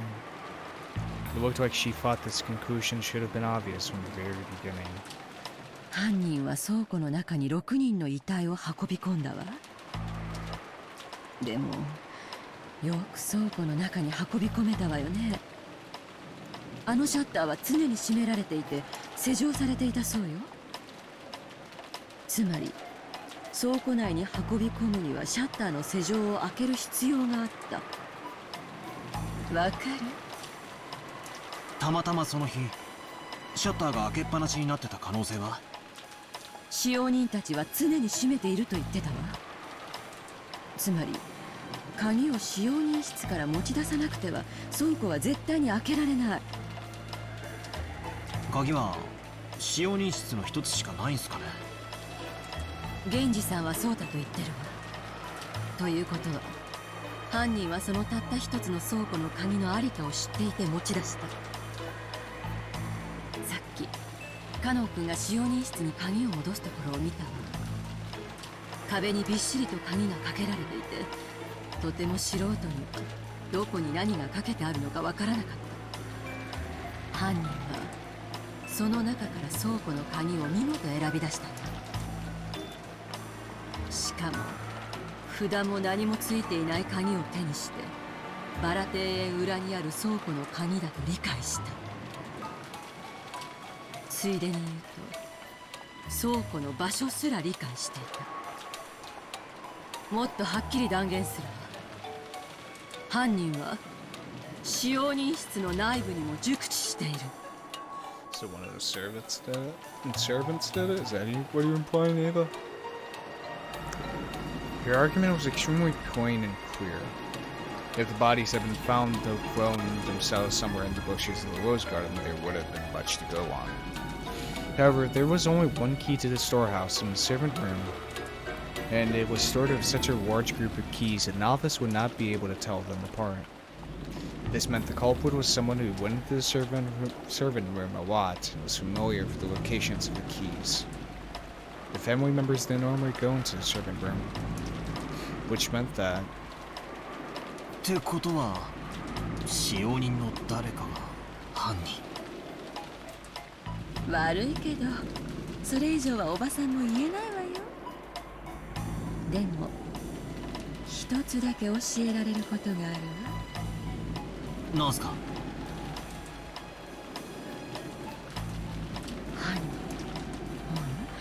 犯人たちは複数で、そして十分な武装をしていたと考えられるわ。だってそうでしょ？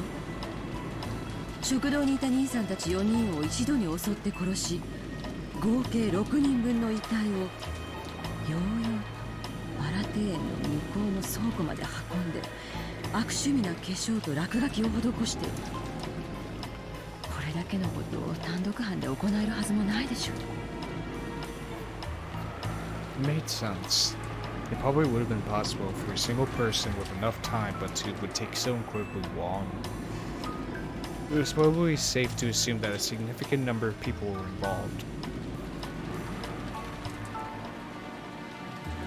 ひゅーってことはエヴァおばさんは使用人の人たちがみんなグルだろうって言ってんすか。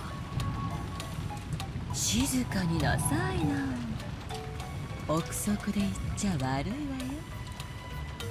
The thing is with that is why would let's say Ken's involved in this, he would be.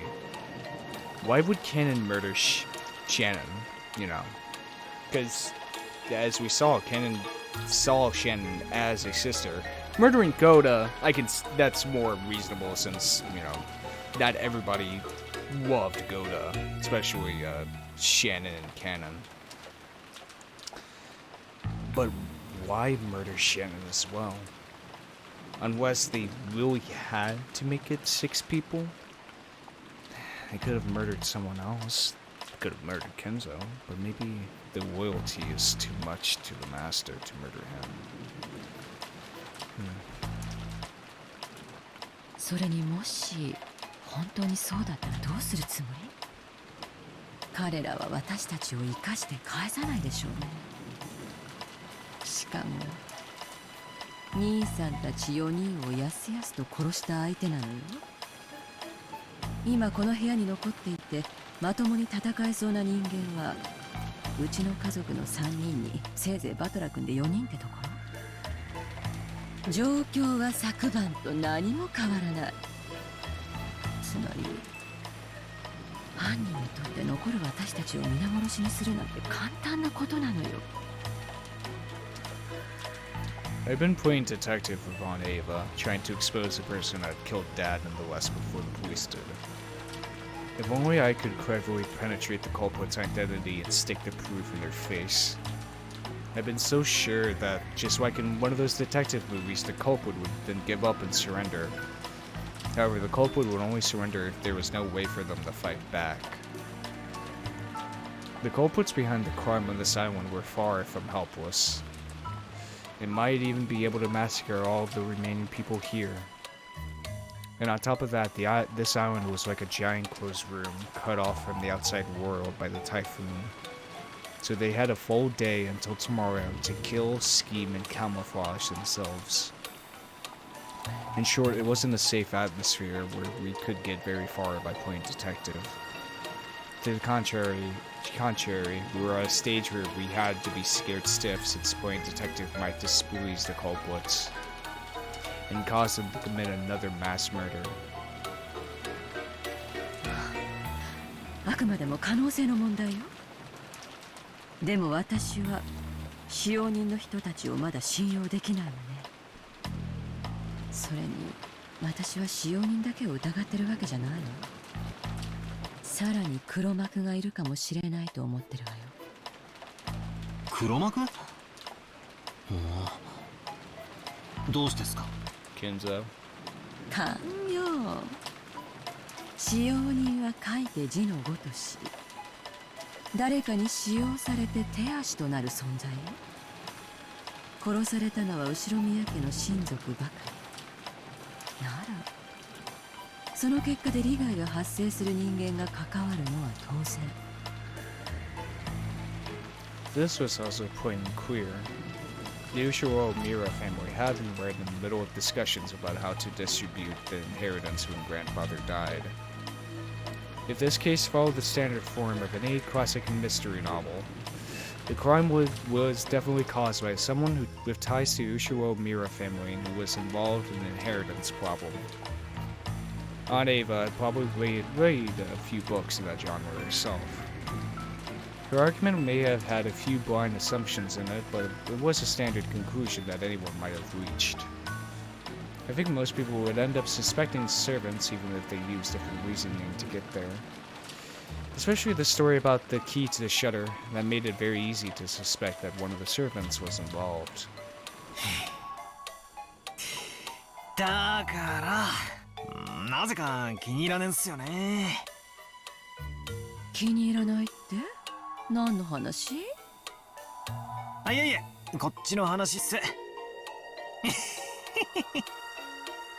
I tried to dodge your question by joking, but I couldn't erase a sense of unease welling inside of me. After all, her conclusion was such an easy one to reach. The conclusion that anyone could reach. And I just couldn't be satisfied with that. If I tried spinning the chessboard around like I learned from Kirei-san, this was exactly why a servant couldn't possibly be the culprit. If the servants really were the culprits, they wouldn't hide the bodies in a place connected to themselves. Why on earth would they use the Rose Garden shed if they were the ones in charge of the key that can unlock it? The police would probably immediately pursue whoever had been in control of the key.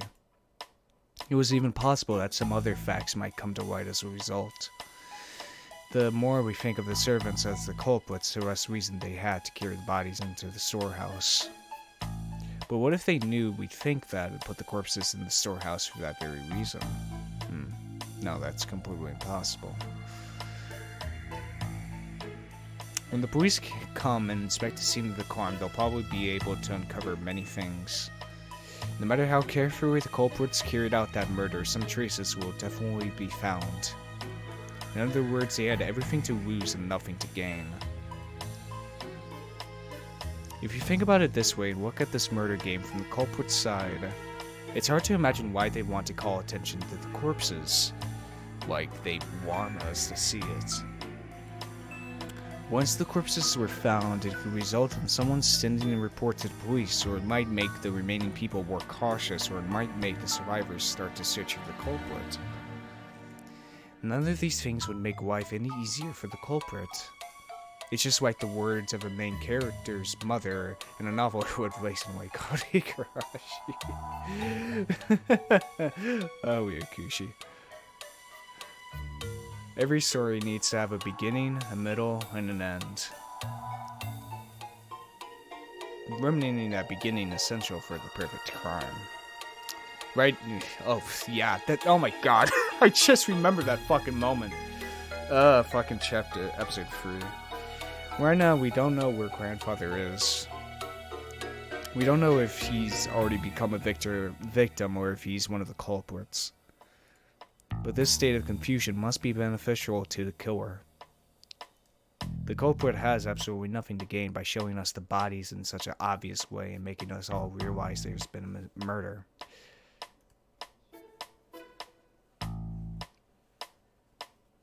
In fact, this is the perfect place to spin the chessboard around. In other words, showing us the corpses in such a flashy way must be the culprit's goal in and of itself. Maybe by putting the corpses in such an obvious place, they're making sure where everyone is, because they will be distracted from some place. Maybe the mansion, so they can get to Kinzo. Maybe. So at the very least, to the culprits, the appearance of the 6 corpses there meant more than the deaths themselves. In other words, the culprit wanted this murder on display. To whom? To us. This is a message. The culprit's trying to shove something in our faces. I don't know what it is. At this point in time, the vulgar mass murder isn't making me feel anything except a malice directed towards all of us. Malice towards all of us, is it?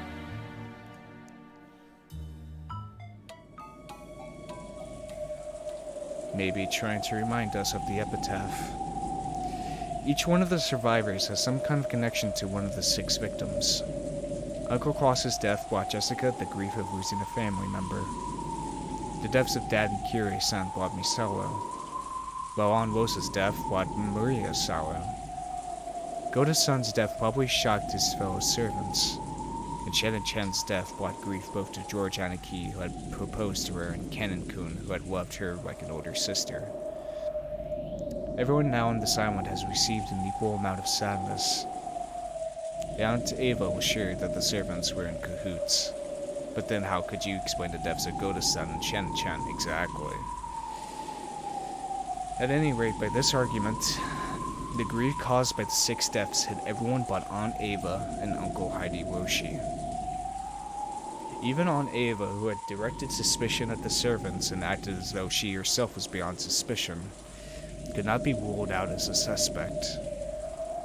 In the first place, she was able to argue that the servants were suspicious by focusing on the shutter's key. But if you look at it from a perspective of motive and who would gain, Aunt Ava's name rises to the top of the list.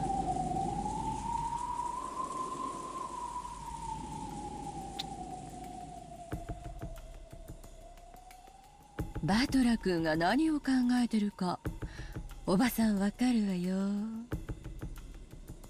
わ嫌だな。内緒にしててくださいよ。あんなことやこんなことで頭をいっぱいにしてたなんて。私がこの殺人で一番得をする。どうせ疑われるだろうから先に自己申告しておくわ。I tried to dodge the issue by joking around, but apparently it didn't work. 遺産は兄弟の数で分割する。でも今や4兄弟は私一人。後ろ宮家の全財産は全て私のものになるの。秀吉おじさんが聞いたら予算か言えばシャレにならんっていうところっすね。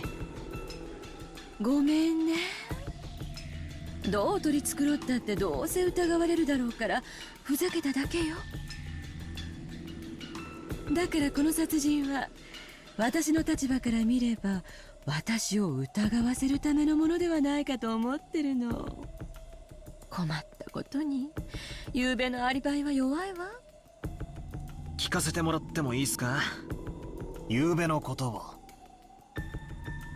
バトラ君たちも知っている通り、兄弟が遺産をどう食いちぎり合うかという話し合いは深夜まで続いたわ。でも何時まで続いたかは知らない。私と主人は朝が早かったからね。もう眠くて24時を過ぎたあたりで抜けさせてもらったの。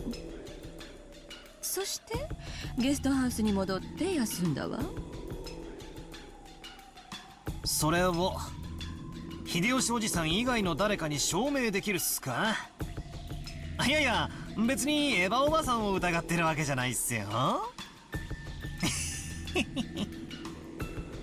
あらどうだか。証明になるかわからないけれど、ゲストハウスに戻ってきた時、源氏さんに出迎えを受けてタオルはいるかと聞かれたわ。だから私たちがゲストハウスに戻ってきた時間は24時過ぎだと証明してくれると思うわよ。もっとも私の仮説通り使用人たちもグルなのだとしたらこんなのアリバイにならないけどね。確かにそうっすね。ってことは俺今真犯人と推理ごっこをしてるってことになるんすか。でも私の名誉のために言わせてもらうけど、遺産目当てだったならこんな変な殺人はしないわよ。だって遺産相続権を喪失させるだけならどんな死に方だって構わない。むしろ事故死に見せかけた方がスマートでしょ。使用人たちを抱き込んで周到に計画していたならなおさらそうするでしょうよ。確かにそうっすね。鋭利で人を殺すならそれは常に殺人に見せるべきではない。そういうことよ。だからおばさんは今からとてもブルーな気持ちなわけ。警察には黒幕扱いされて散々調べられるでしょうね。やだやだ。Aunt Ava shrugged with a bitter smile. It was just as easy to suspect Aunt Ava as it was to suspect the servants. So if we spin the chessboard around, does that make it impossible for the culprit to appear, suspicious as she is? However, if that sort of argument always works, then motive can never help us in any way. No, that can't be right. Knowing the motive must give us powerful clues towards knowing the culprit, yeah. That's why murderers from all time periods disguise crimes in complicated ways, cleverly preventing their motives from being discovered. I don't get it. I just don't get it. Every time I spin the chessboard around, it keeps flipping from front to back and back to front. Are my thoughts bringing me closer to the truth? Or are they...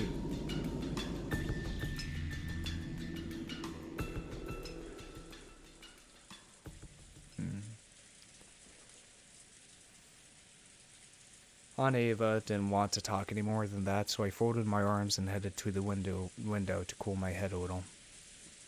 As I looked over the parlor, I saw George, Aniki, and the others gathered, talking. It looked like they were talking about the magic circle that had been painted onto the shutter. As Uncle Hideyoshi thought back to that time, he started drawing the shape in the margins of Maria's notebook. I see, since Maria was second only to grandfather in knowledge of the occult, she might understand what it meant. Yeah. 多分こんな感じだったと思うで。十字架をアレンジしたみたいなマークが書かれとったんや。Specifically the Knights Templar. そしてこんな感じで外周の円を取り囲むように妙な文字がびっしり書き込まれていて、十字架の上下左右の辺とその四隅にも何か書かれていたんや。アルファベットとかそういうのとちゃうで。Probably Lantern. あれはよく言う古代文字とかいうやつや。あと円周部の頂点に小さなマークがありましたな。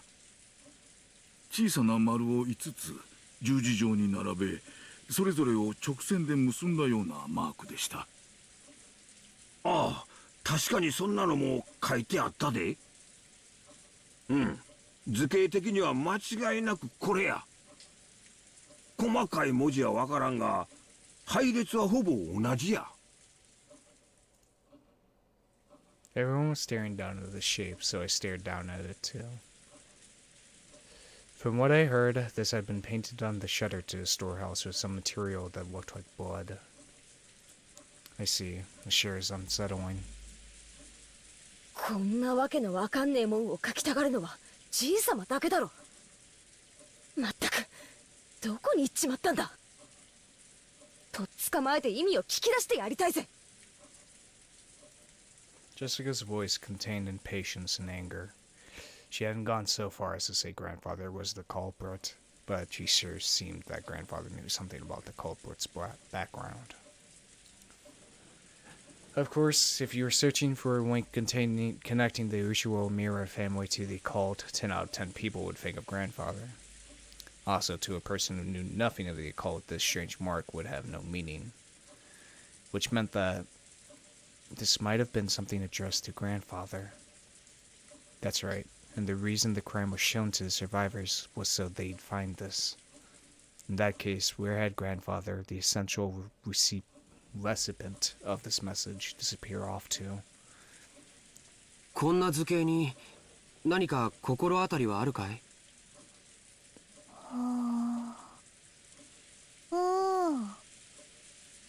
Maria looked at the shape with a serious face.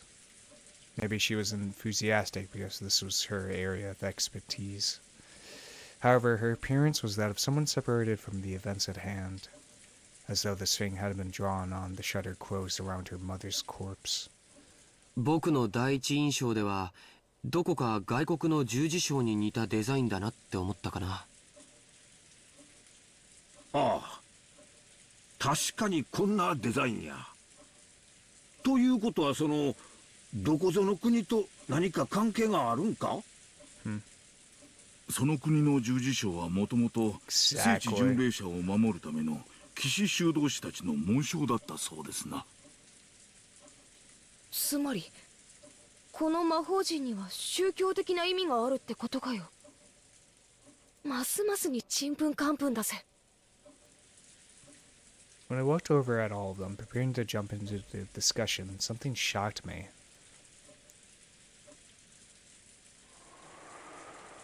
Maria was smiling, an eerie and incomprehensible expression on her face. It was almost as if she was making fun of everyone's ignorance. It was an expression I wouldn't have dreamed to find in Maria's face. And she laughed. That eerie, jarring laugh was something I didn't want to believe was possible, even though I was looking at it right in front of my eyes. Who's that in her eyes? Whoa! Fuck! 全然違うよみんな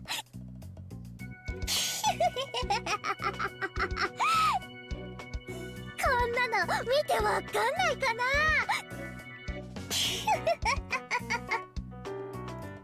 While everyone was busy being scared out of their wits, Maria kept on cackling happily by herself. Jesus fuck. After a while, that laugh was suddenly and abruptly cut off. But her expression still looked like it belonged to someone completely different from Maria. Oh boy, here we go again. これは太陽の7の魔法陣だよ Seven magic circle of the sun. 書かれてる文字はヘブライ語 Of course, Hebrew. 貸して Fuck, I think that CG is going to be fucking seared in my head tonight.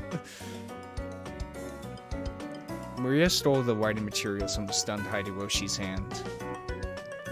She then started drawing another magic circle of the Russell right next to the one Hiroshi had drawn. ねこんな図形だったんじゃないかな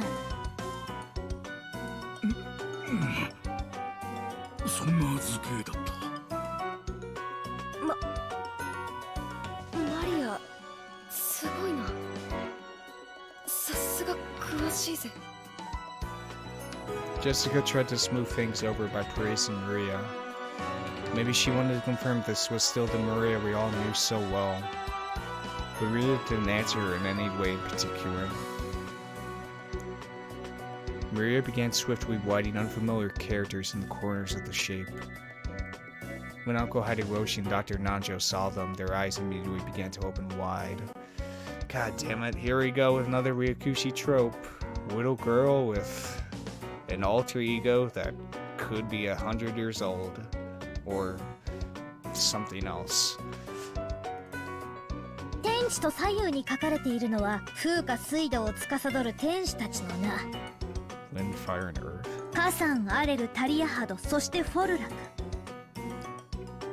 そして斜め四方には4代の統治者たちの名アリエル、セラフ、タルシス、ケルブ合ってる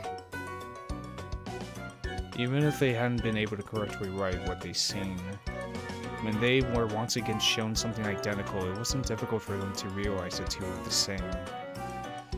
When Maria asked them whether it matched, Uncle Hiroshi and Dr. Nanjo nodded over and over again. 間違いない。そうや。確かにこんな文字が書かれとった。なんでこんなん書けるんや。あと演習文に文字が書かれておりましたな。わかってるよ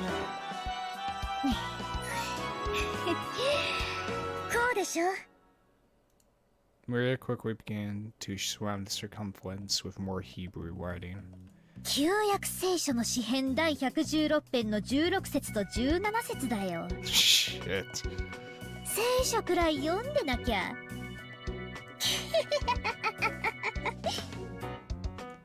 Acting as though knowing this was only common sense, Maria laughed. For a while, everyone, including me, was at a loss for words. A little later, George Aniki returned to his senses and slowly managed to speak. すごいね驚いたよそれでこの魔法陣にはどんな意味があるんだい太陽の力を借りる魔法陣だよ黄金で描き護符にして身につけたる者はいかなる牢獄であろうとも束縛から逃れ自由を得られる力を授けられる Break free, huh? 束縛から逃れ自由を得られる Sort of like a key. 意味深だぜこのの束縛という意味は何も肉体的なものだけを指さないと解釈されている。だから縛られて牢屋にいる人ばかりに意味があるわけじゃないよ。しがらみや逃れ得ぬ運命など精神的な束縛からの解放も意味してるんだよ。しがらみや逃れ得ぬ運命か。これまた意味深だ。しかしさっぱりわからん。それとあの6人の遺体とどんな関係があるっちゅうんや。束縛からの解放どころか殺された上に倉庫に閉じ込められてたんやで。別にその6人のために魔法陣が描かれてるわけじゃないね。魔法陣のために6人はそこにいるんでしょ。お気の毒だよ。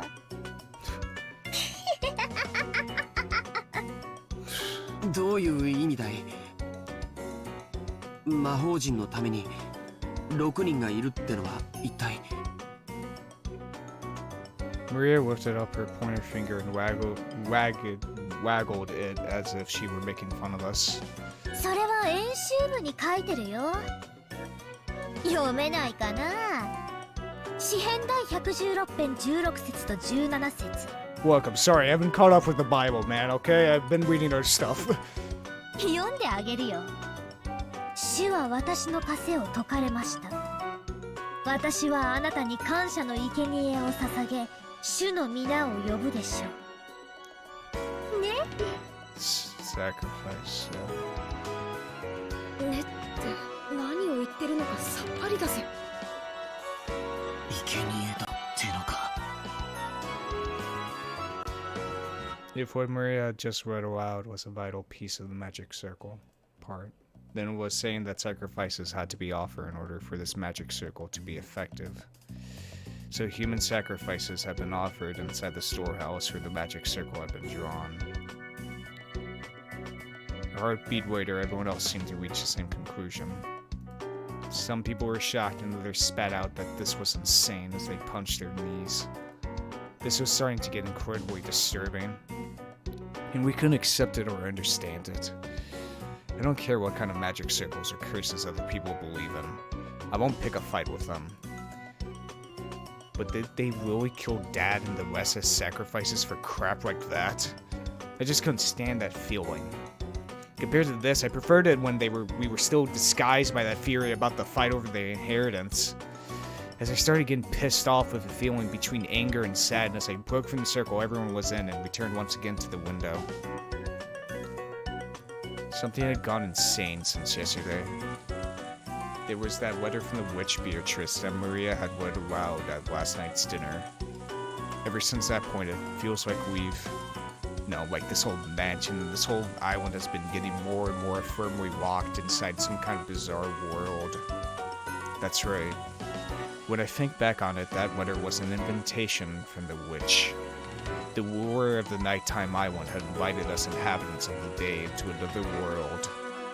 The phone and the radio had been interrupted and the island was shut off by the typhoon, so you really could call this place another world cut off from the real one by now. Yeah, as this island is now, it's perfectly normal for a witch to send us letters and for human sacrifices to be offered up for the sake of magic circles. So what will happen next? Will some weird people wearing goat masks start doing the Bond Festival dance or something? It's hopeless, I don't get it. The inside of my head's all screwed up and I don't even know what to think. Anger, sadness, the opposing emotions all swirled up together and they started to suck me in. Unable to resist, I could do nothing but cover my eyes with my hands and trust in my mind and body as I started getting sucked in.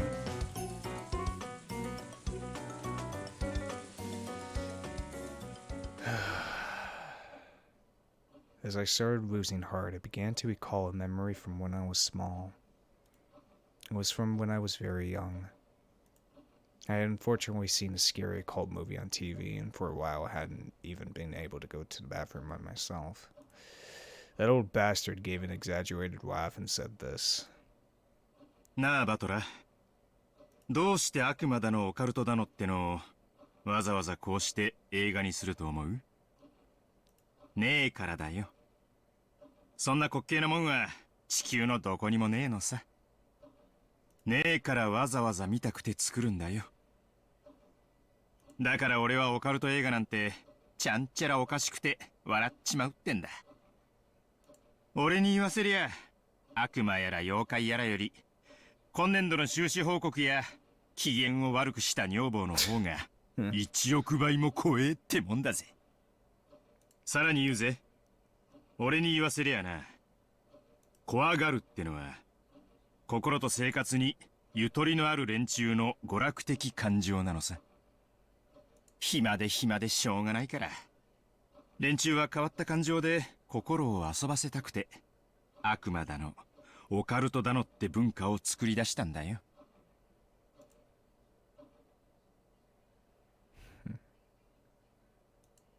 Seriously, why have I been acting so damn thick-headed?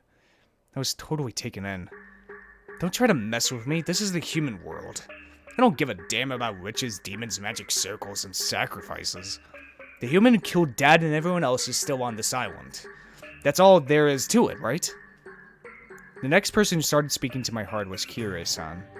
チェスや将棋ってね、終盤の終盤、詰めの最後の段階に入れば入るほど最善手は限られてくるのよ。だから自分が追い詰めている、あるいは追い詰められているというその時、両者の手は限りなく読みやすくなるのよ。つまり完全に追い詰められて打つ手なしって思ったその時こそ最も読みやすい瞬間なのよ。でも守勢に立った人間はどうしても考えが固くなって相手の手を読むことにまで考えが至らない。そういう時はね、チェス盤をひっくり返すの。With all my strength, I swapped my face with both hands. Now my eyes were truly open. When you don't understand anything and you're completely cornered just like I am now, isn't that the perfect time to spin the chessboard around? While on the defensive, we can't even guess at the culprit's scheme. If we spin it around and look at it that way, just what might we see? First off, at the time the culprit committed the murders, they knew the island was being cut off by that typhoon. Therefore, they should have understood that even if they carried out the murders, they wouldn't be able to get away early the next morning. In short, the culprit had begun without securing a way to escape. Furthermore, that bastard tossed the corpses in the storehouse. Din was even kind enough to say, "Here they are," with that weird bit of graffiti. In other words, since we probably find the corpses sooner or later, they wanted to show them to us. If we'd all been dim and hadn't noticed his storage shed, the culprit's goal would have not been achieved, would it? Yes, exactly. If we think about it this way, that bastard of a culprit. Since this morning, they must have been watching over our every move with bated breath. After all, if we hadn't been so kind as to discover what was on the storehouse, all of that hard work and preparation they did last night would have just gone poof. What did the culprit want to make us feel by showing us the corpses in the storehouse?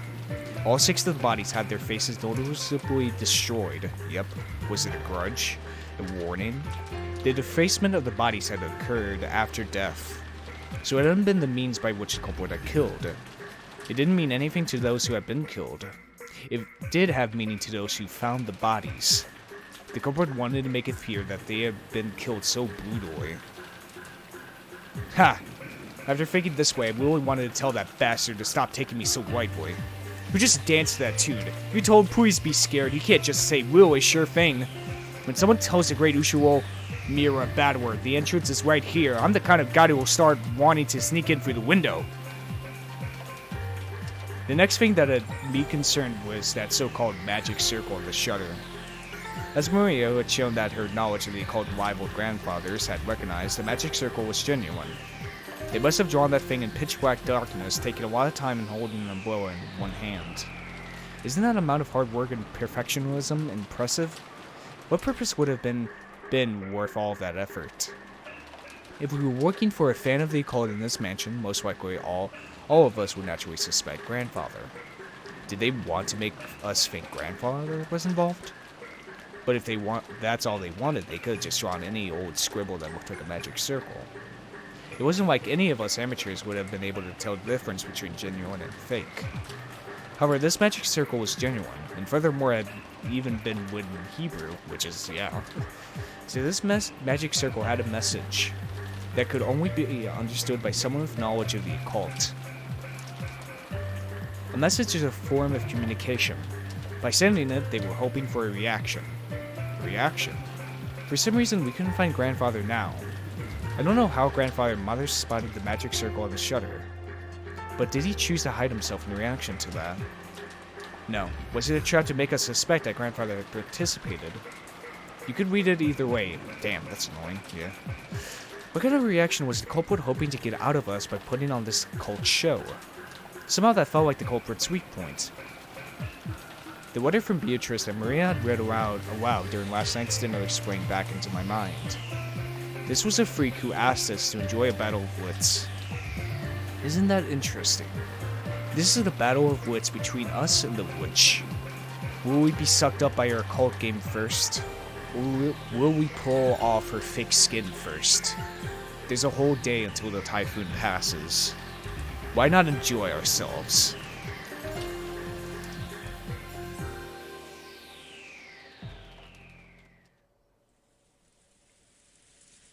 Alright, I think this is a perfect stopping point, and holy shit.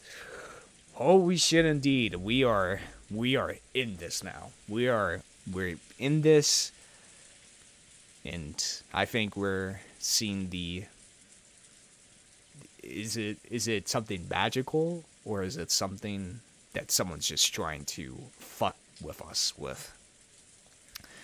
Who knows? And goddamn, I'm in. I'm fucking all in. I was already in, but now I'm all in. Oh my god, I love this feeling. Ooh. So much to solve, so much to discover. So, yeah, I hope you guys enjoyed this type of content. If you did, hit that subscribe button. If you liked it, hit the like button. Want to tell me something, put it down in comments below. Want to check out Discord server I hang out in, or my Twitter, check description below. And yeah, this has been Voidlego. I'll see you guys next time. See ya!